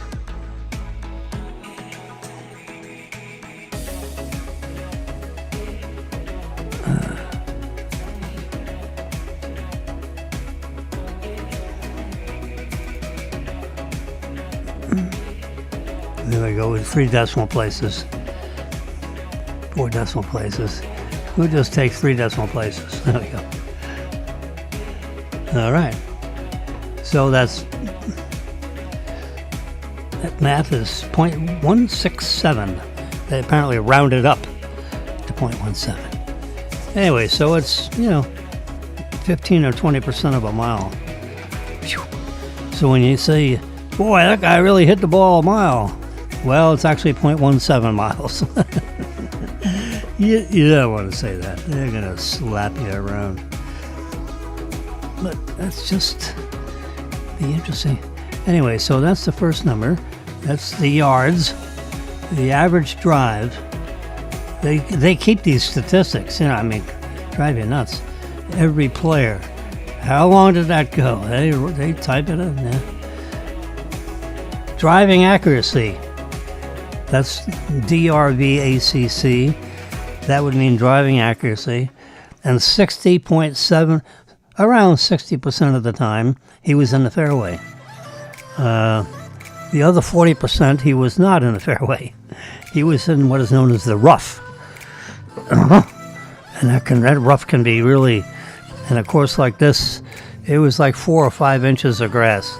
You get in the rough, you know, you got to have a real strong, you better, hopefully the ball doesn't get right down to the very bottom of that rough. Yeah, well, yeah. And that Columbus, Ohio grass, depending on the kind of grass it is, you know, that's like a golf course in a mountainous or a hilly terrain. And, you know, that whole golf course was contoured and then seeded or sodded. They usually seed the whole course and cut it and manicure it for a couple of years. And they sod, they contour the greens in a very certain way. And then they sod those greens with a very special kind of grass. The kind of grass that can be cut down to, 3/8 of an inch high from the dirt, from the sod material. It's rolled and cut and rolled and cut. Several years before the first golfer ever plays it. Yeah. Putting only on a green. You don't take divots on the green. No. Yeah. Anyway, so driving accuracy is 60.7% of the time. Let's just round these to whole percentage. So 61% of the time he was in the fairway. 40% he was not. Look at Sepp Straka. 80% of the time he's in the fairway. Now, he was third place. And he had the most number of birdies. But he didn't have the most number of pars. So apparently he has a little trouble on the greens. Because he got 7 bogeys.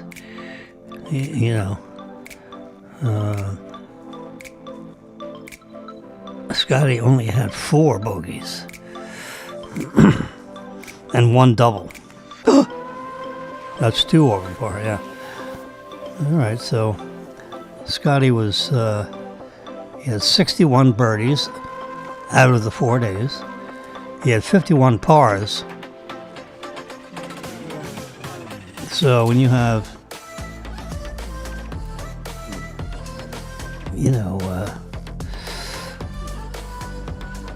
so 60, so you see that next number there, 60.8. GIR is you hit the green in regulation. So if it's a par 4, you're on the green in 2 and 2 putt. That's how you get a par 4. A par 5 is 3 shots to get on the green in regulation.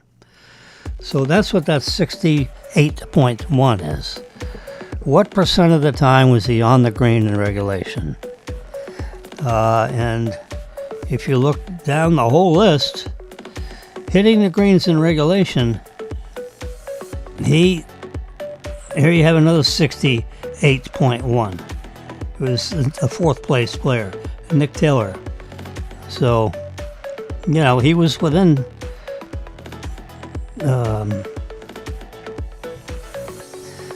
several strokes of the winner.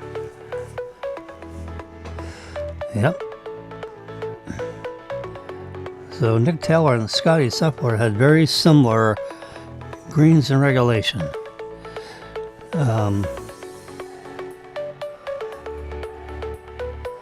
And the average number of putts for when you were greens in regulation for Scotty was 1.69. So 169% of the time. No. That means he had 1.69 putts to get it in the hole. Now, you can't have a half a putt, but, they're dividing the number of putts it took you to get the ball in the hole when you're on the green in regulation. Right? So when he was on the green, it took him 1.69 putts to get it in the hole, which is about everybody else had the same. The top five players, or 6 out of the top 7 players. As a matter of fact, out of everybody on this page except for one person, the number of putts to get it in, it was about 1.6 putts. One guy there's 1.8 putts, so he didn't putt as well. So this is how you can tell the putting quality. Number of eagles for our winner was none. The best was Ben Griffin had 2 eagles. That's 2 under par. That usually happens on a par 5. Where you're on in 2 and you sink your putt. That puts you in the hole in 3, and your 2 under par gives you an eagle. A birdie is 1 under par. An eagle is 2 under par. 3 under par would be a double eagle. Like if you're on a par 3 and you hold out, so you got a 1 on a par 3. Would that be an eagle? That'd be a double eagle. Anyway, they don't even keep records of that. How many times does someone get a hole in 1? Anyway, so that's how you read that. So that's PPGIR is the total number of putts per green in regulation, 1.69. That was about. So everyone putts about the same quality. One guy was 1.7, another one was 1.8 somewhere, yeah. Russell Henley. So he needs to practice putting. Everybody has to practice putting. Ricky Fowler, 1.7. 1.6, 1.69, 1.67, 1.67. That seems to be the average. So they all didn't putt the same on each green, but it was about 1.5 putts to get in the hole. And you can see the number of birdies, eagles, pars, and bogeys, and the double bogey. See, Sepp Straka and Nick Taylor didn't have those 3 double bogeys. That's 6 strokes. You take 6 strokes away from, he was -5. He could have been -11. He could have won it if he didn't have those, 3 double bogeys. Nick Taylor would have been tied for first place. Sepp would have won the match, but for those double bogeys. Hit it in the rough, and then he hit it in the trap, and then he hit it across the green in another trap. I mean, it looked like it was Jimmy playing. That's how I play. All right, here's the last list of the golf. I won't bore you anymore with the golf. And as we can tell, it's a beautiful list put together by ESPN early this morning. And it shows you the round 1, 2, 3, 4, the total, lowest number wins. The score, he's 10 under par, won a $4 million prize.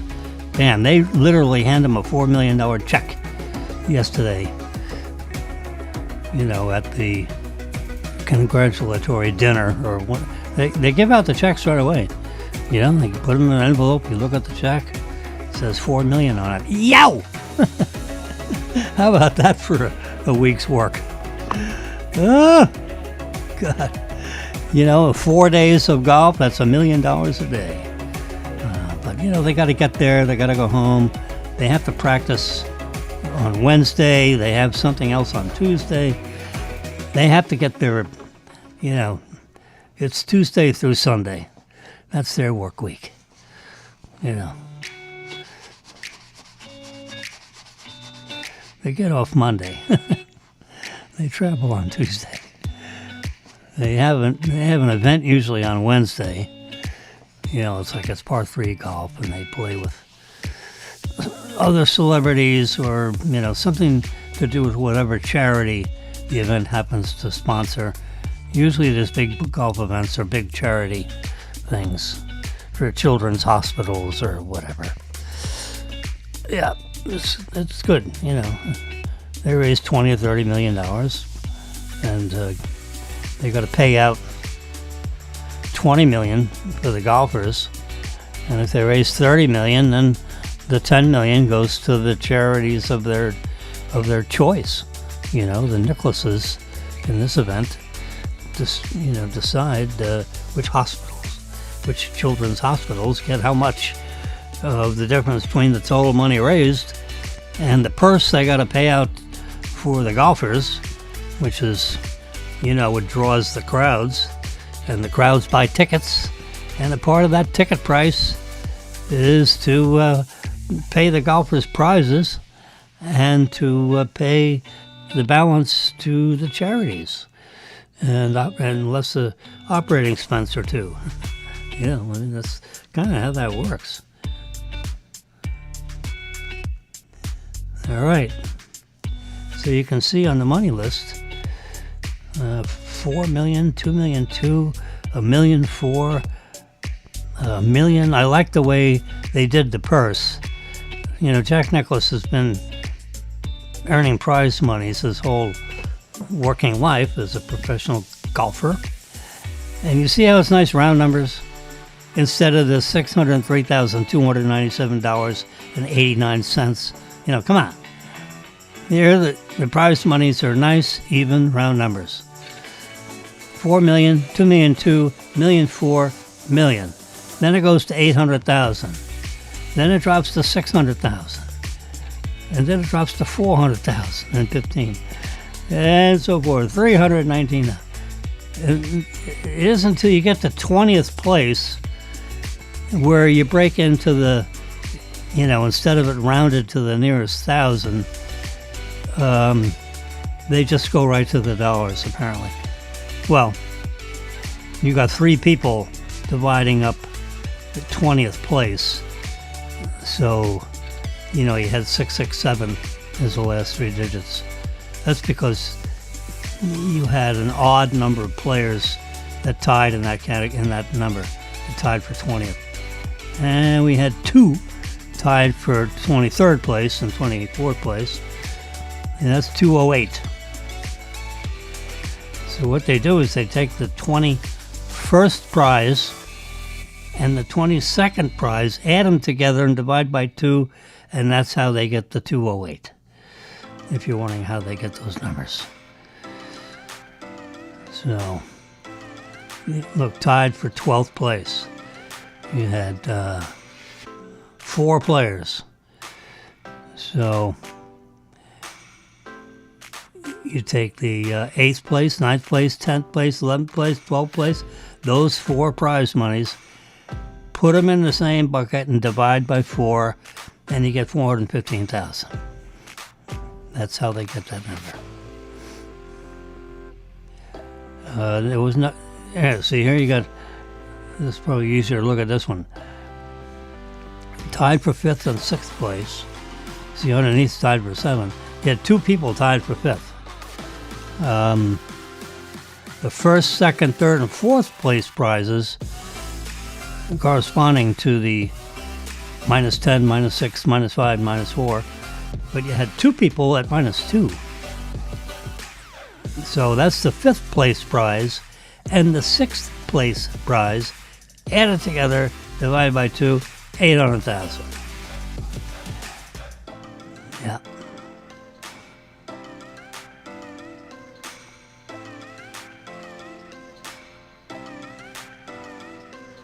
So that 5th place all by itself, if there was a 5th place all by itself, might have been 900,000.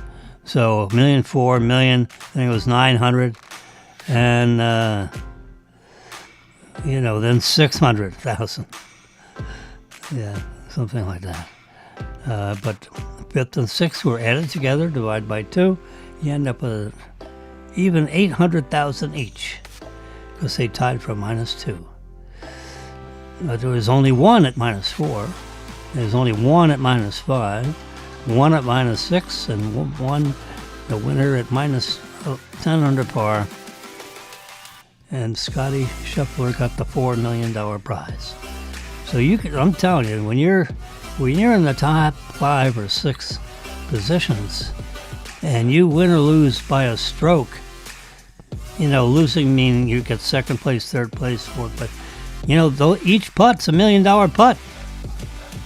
And that last day, those last 9 holes, every putt you got to think is a $500,000 putt. Whew. So you want to get that in the hole as fast as you possibly can, with the fewest strokes possible.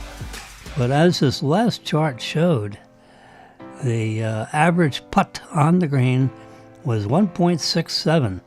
You see that? 167? And took them one, so out of 10 holes, if you added up 10 holes, it was 16 putts in 10 holes. Just move that decimal place over to 10 holes. Yeah. Because it's hard to imagine 0.67 putts. So let's just say 10 holes. Well, 10 times 1.6 is 16. So it's 16 putts for 10 holes of golf. Yeah. And they all pretty much, they're all pretty much similar. This guy's got 18 putts for 10 holes. 1.67, that seems to be, where it's at. So if I was Russell Henley, at least regarding the last time he played golf, which is, last week and the week before, stay on the practice screen a little bit more and putt. They say you drive for the show, and you putt for the dough. The do-re-mi, like dollars. So you drive for show and you putt for dough. I remember my father, grandfather, somebody told me that neat little limerick. You drive for the show because that's when you hit it nice and long and straight, if you have a nice and long straight drive. You line up your toes and you get where your jiggling is.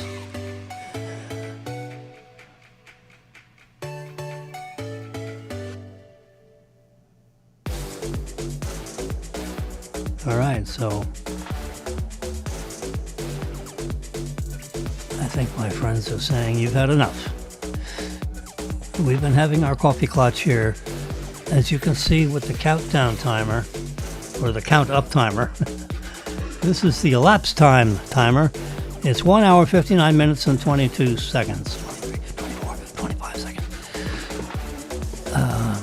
In 30 seconds, that's going to be 2 hours I've been yakking here.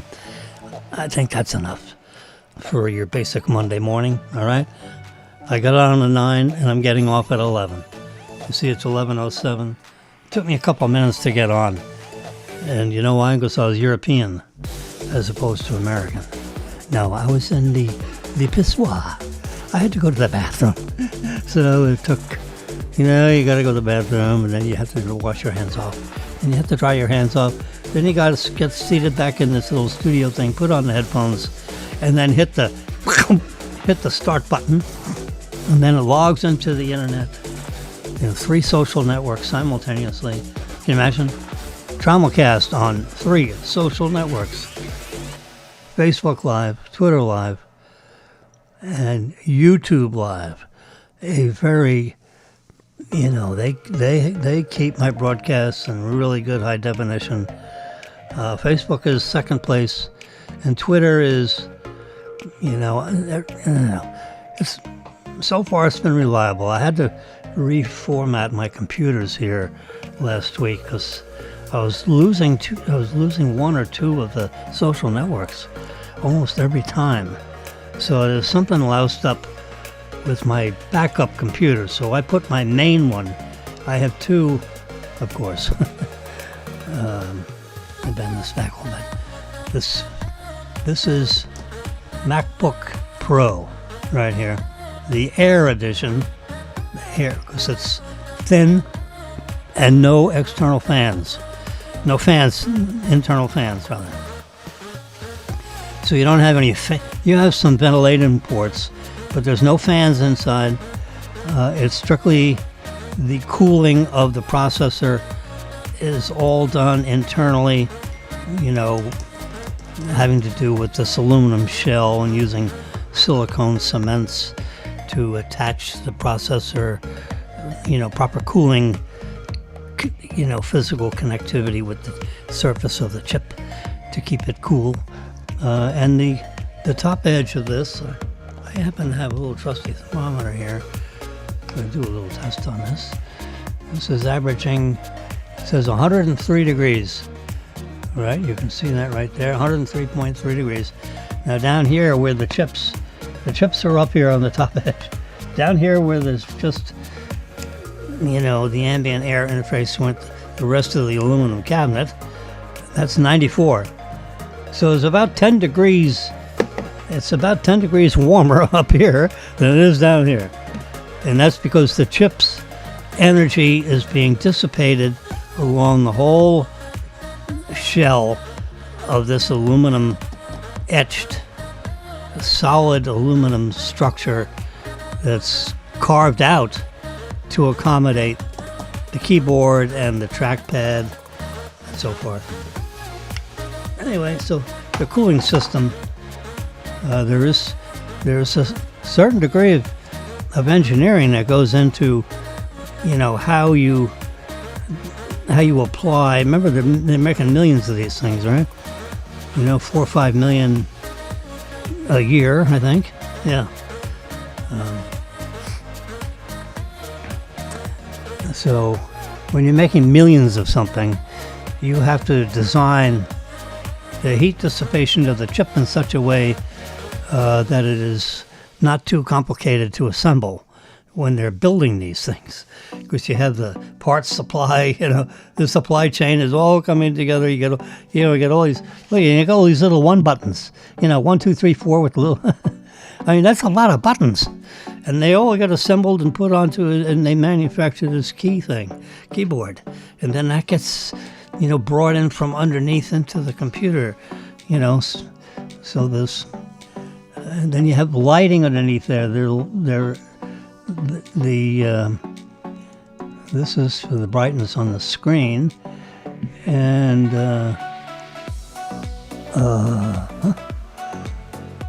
I'm looking to see if there's brightness of the keyboard. This is the volume. This is, I don't know what that key does. Anyway, this does the brightness of the screen. So that I want up around there, yeah. Anyway, there's a key combination of some sort to brighten up the screen. And I'm just like speed looking to see if I can, one of you guys can call in and tell me how to brighten up the keyboard. Or maybe it just follows the brightness of the screen, no? See, I can turn the screen down pretty much. I'm going to get that back up around there. I don't know if that affects the broadcast, but anyway, so now I cover it with this. This is like a dust cover so that when I'm not typing on the keyboard, most of the keys are safe from spills and dust. And then this black covered piece of foam, I just put on there to make it so it's not so bright. That's all. And then here's my other. This is an iPad that I have attached with this white cable that goes underneath the computer and back up through this wire. Yeah. Here's my backup disc. You can see over here in the side pocket. Yeah, there it is. There's a little did on there, which is not illuminated, meaning that it's not backing up. It backs up every hour. It puts a little piece of backup on this disc. I should. I want to check on that. So that's my system here. There's my Rodecaster Pro, which puts all this volume stuff at my fingertips.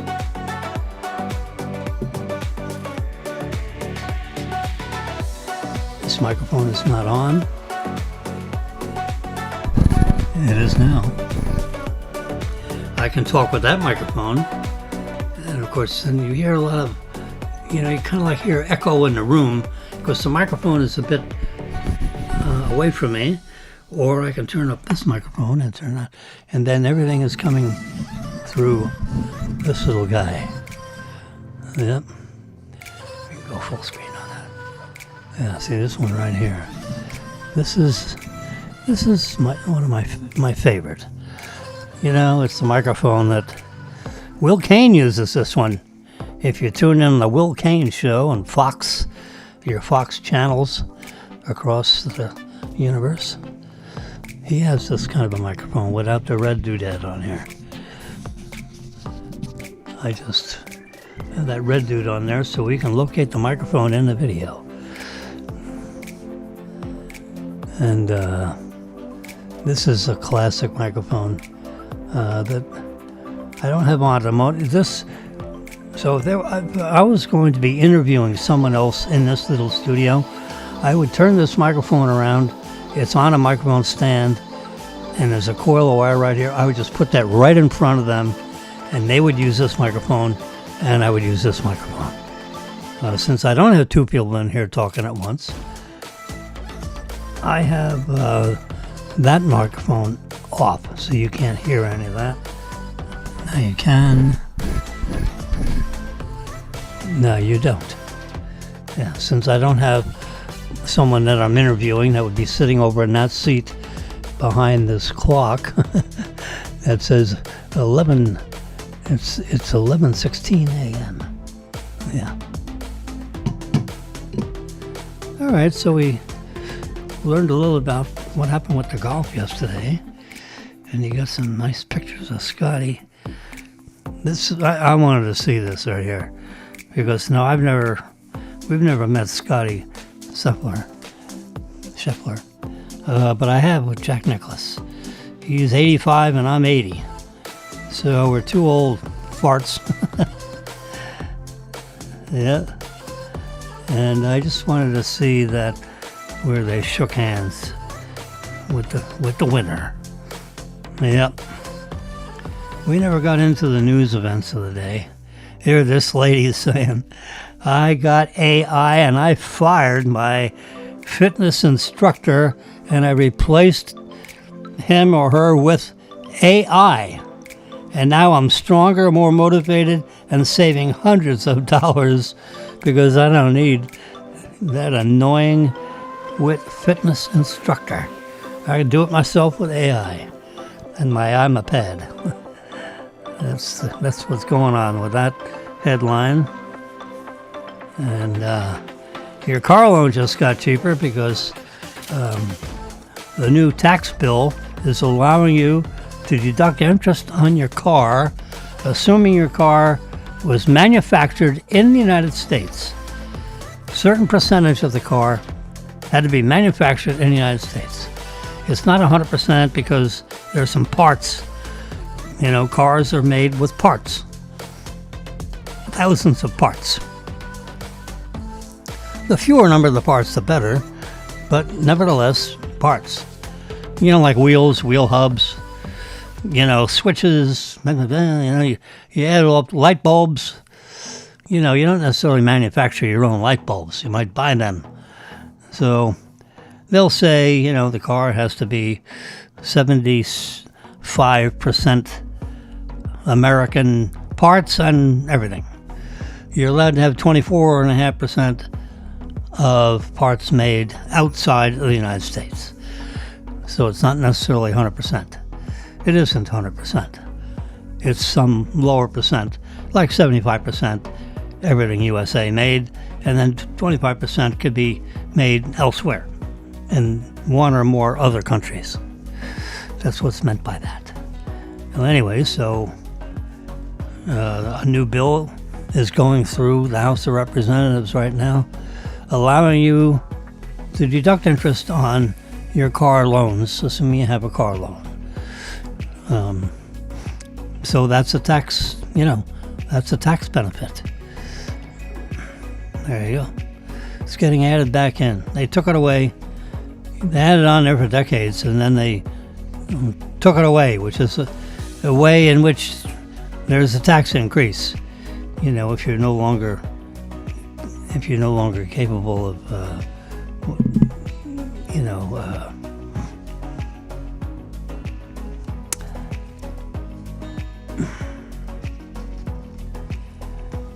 there was a time where, I'm trying to think of a nice way of saying this. Oh gosh, I'm getting questions about, do you want to enable cellular service instead of Wi-Fi? Do we have a problem with our signal? It gives rise to the question, how is our bandwidth here this morning? Let's do it. We're going to do a little speed test, and we'll let you watch it. Yeah. Hit go. It's green. We're connected to the internet. If we weren't, the music would go out. Whoa. Okay. The speed that pinned that, that's a million bits per second. That's 251 million bits per second, if you know how to read that. That's what it's 260. So it averaged 266 megabits per second. The upload speed is 45 megabits per second. We need 10. So we have 400%. If we need 10 megabits per second and we have 45 megabits per second, that means we have plenty of bandwidth. And the download speed is how fast, you can read a web page. Why do I have to keep turning that on? Yeah. Okay. So we have plenty of bandwidth. Get rid of my calculator. Let's see what the weather map looks like. This is current weather statistics. You can see it right there. I'm usually on the other side, folks. You want to switch cameras? Hello? Producers? This is being operated by three of us. Me, myself, and I. Have you ever heard that? Yeah.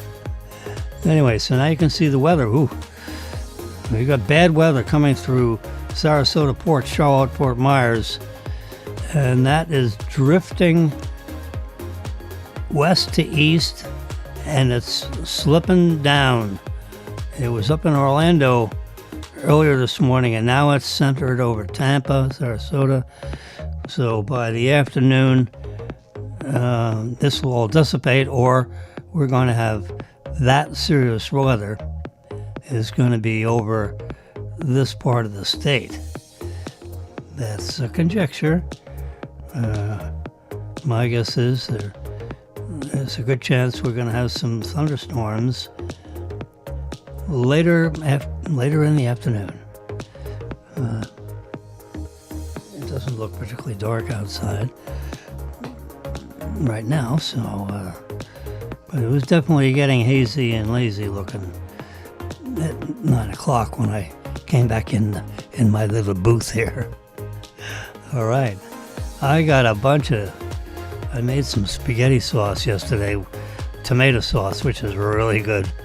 I cut up 3 big onions, sweet onions, and sauteed them with some garlic and some special oil that you use to saute garlic, and use lots of the oil. Plus there's a stick of butter in there, and mix it all around and saute the onions. The onions, I had like this much onions. this much, lots of onions. Take a gallon container, cut it in half. The bottom half of that gallon was full of onions. So, which is 3 onions this big around, diced up into nice little pieces. You chop it up and then you saute it. And once they start turning translucent, you immediately season it with your seasonings, Italian seasonings. Keep mixing it up and get it so it's all nice and evenly semi-transparent onions. And then you pour in some quality canned tomatoes, quality canned Italian plum tomatoes, like from Alessi, the manufacturer Alessi, Alessi. They make some of the best canned tomatoes you can see, but it's $5 a can. So if you're going to use 3 cans of this in your spaghetti sauce, so you got $15 worth of tomatoes. It's tomato sauce, for God's sakes. You're not going to use cheap tomatoes. Do not buy the $1.89 28-ounce can of tomatoes, because those tomatoes aren't as good as Alessi tomatoes. And when you're making tomato sauce, you don't want to have cheap tomatoes. We want DOP, inspected tomatoes. The Department of Growing Stuff. The Department of Agriculture in Italy. It's called, instead of the DOA, Department of Agriculture, this is the DOP. And you can look it up on what DOP stands for from Italian to English. I can do it here right in front of you. See what DOP comes. Not. No. DOP. Not Doppler radar either. We just want DOP. What's it stand for? What is DOP definition? All right, let's try. Let's adjust this one. This has a couple of different definitions. We'll get it full screen here. Come on, baby, you can do it. There you go. What does DOP mean? It's Italian and other European countries. Has to do with strictly labeling food products, protected and designation of origin of where the tomatoes, and vegetables, whatever came from.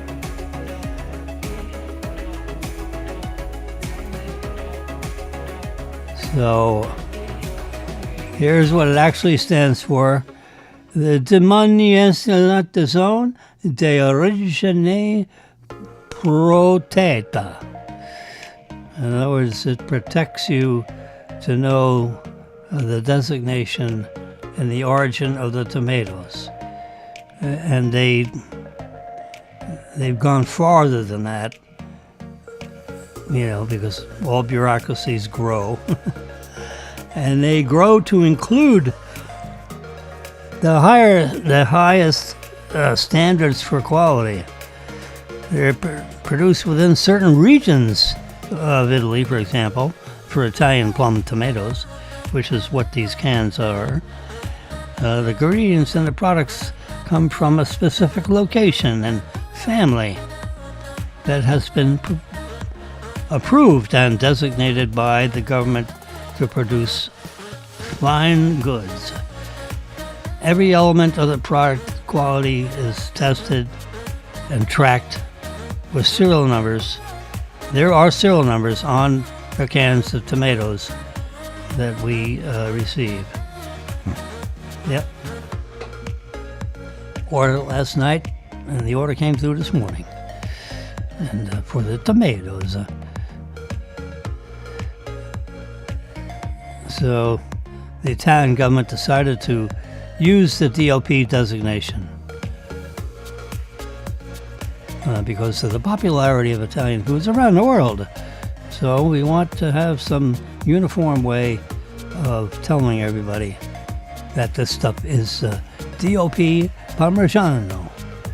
Okay, so you can see the DOP designation in this labeling thing here. And then this is their label, Classic Parmesan.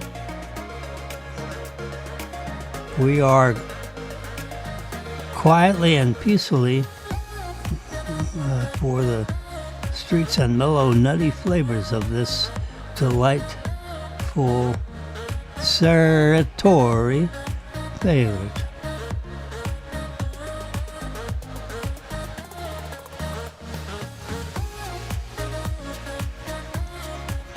Yeah, and there you go. I don't happen to have a can of the tomatoes in front of me. Of course I can, because with the miracles of the way I can see everything on it. Let's see if I can see a can of tomatoes. I set up pictures, taking pictures of the tomato can, because I knew darn well that you guys want to see the tomatoes. I'm looking for a can. Stay focused, Jimmy. Look for a can.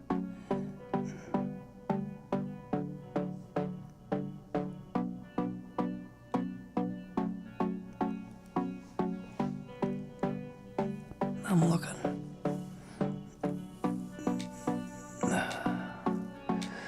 Tomatoes are so important, it's worth a look. It only take a second. I'm almost... Ooh, look, I'm dreadfully close. Look at this picture right here. Ooh, does that look good? I think I'm going to cook up spaghetti and use it with my special sauce for a little early lunch. Come on, where's the can of tomatoes? I took a picture of a can of tomatoes. It's hard to believe I can't find it. It should be right in this area where I just showed you a picture of a spaghetti with the season, the special sauce on there. There you go.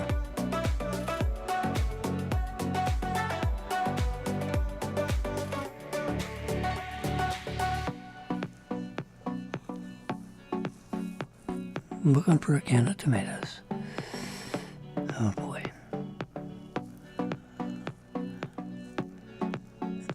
You know, your eye can usually pick this up pretty quickly.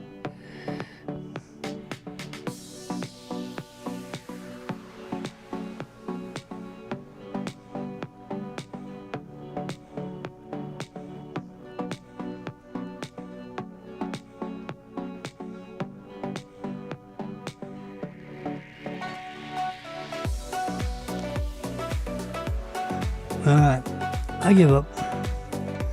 Can't seem to find a can of tomatoes right now. I took the can. This is years, months, it's all.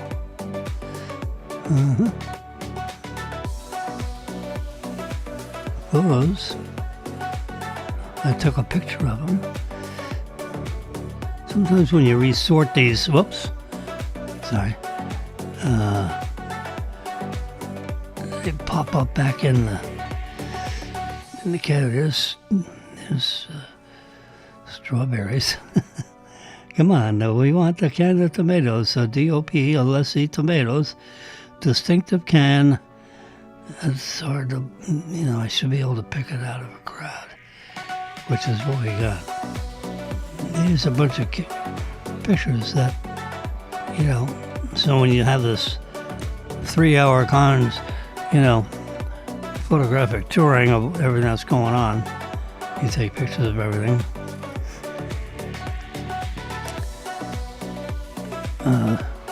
I would think right around this time, which is when I found those spaghetti pictures, or took them. I probably took them with the camera right here.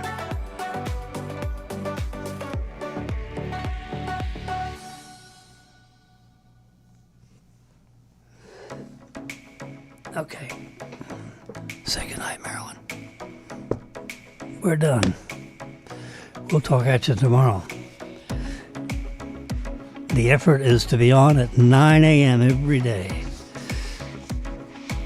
And weekends maybe at 7 a.m.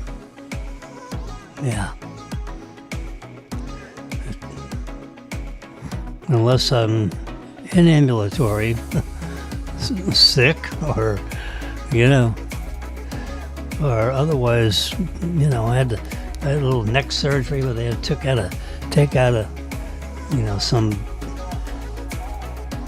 biopsy material off my skin that looked possibly cancerous, and it's skin cancers.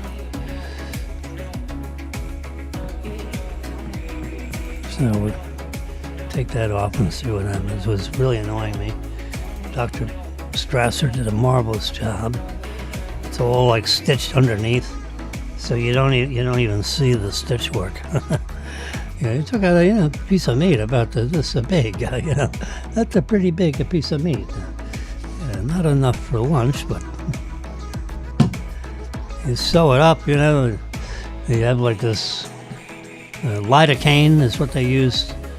Little micro injections of lidocaine all the way around the site where they took off these two little nasty looking bumps off my neck, and right at the collar line, so it's very annoying to have such things there, and they're potentially cancerous anyway. So the doctor and I said, well, let's just take them off. We'll send them to the lab for testing, and hopefully they come back negative. And if they're negative, then you can carry on with your life. Positive. So I have an appointment for like the second, third, fourth, fifth, for Thursday morning. So on Wednesday afternoon, I'm going to assume that this thing is healing up properly. It's healing up possibly. It's healing up properly now. It's almost, it's over on this, so you can't see it. But, I look in the mirror, I can see that there's a little, it's gone. And the stitch work is just magical. I mean, he just did it last Thursday morning. I was in there all morning with this thing. I got out of there about noon. 8:30 until noon. With a cancer surgeon. Gene Strasser is a magical, he owns his own cosmoplast, he calls himself. He owns his own hospital. He does all kinds of facial stuff, augmentation stuff, But he's the world's best surgeon. He's not some hack that's going to make you look terrible, as plastic surgery goes. It's an art, These people are artists, every one of them. And I know 4 or 5 of them. I've taken pictures for all of them for one reason or another. I'm hired to, when they're getting sued or suing, and they want someone to videography, the litigation or whatever, these meetings. Sometimes I'm engaged to do that.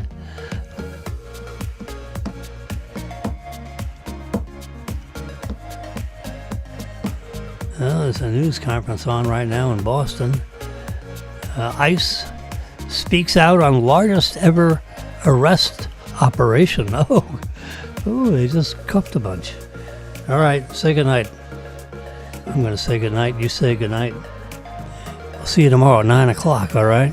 Have a nice lunch. Have a good start of the week.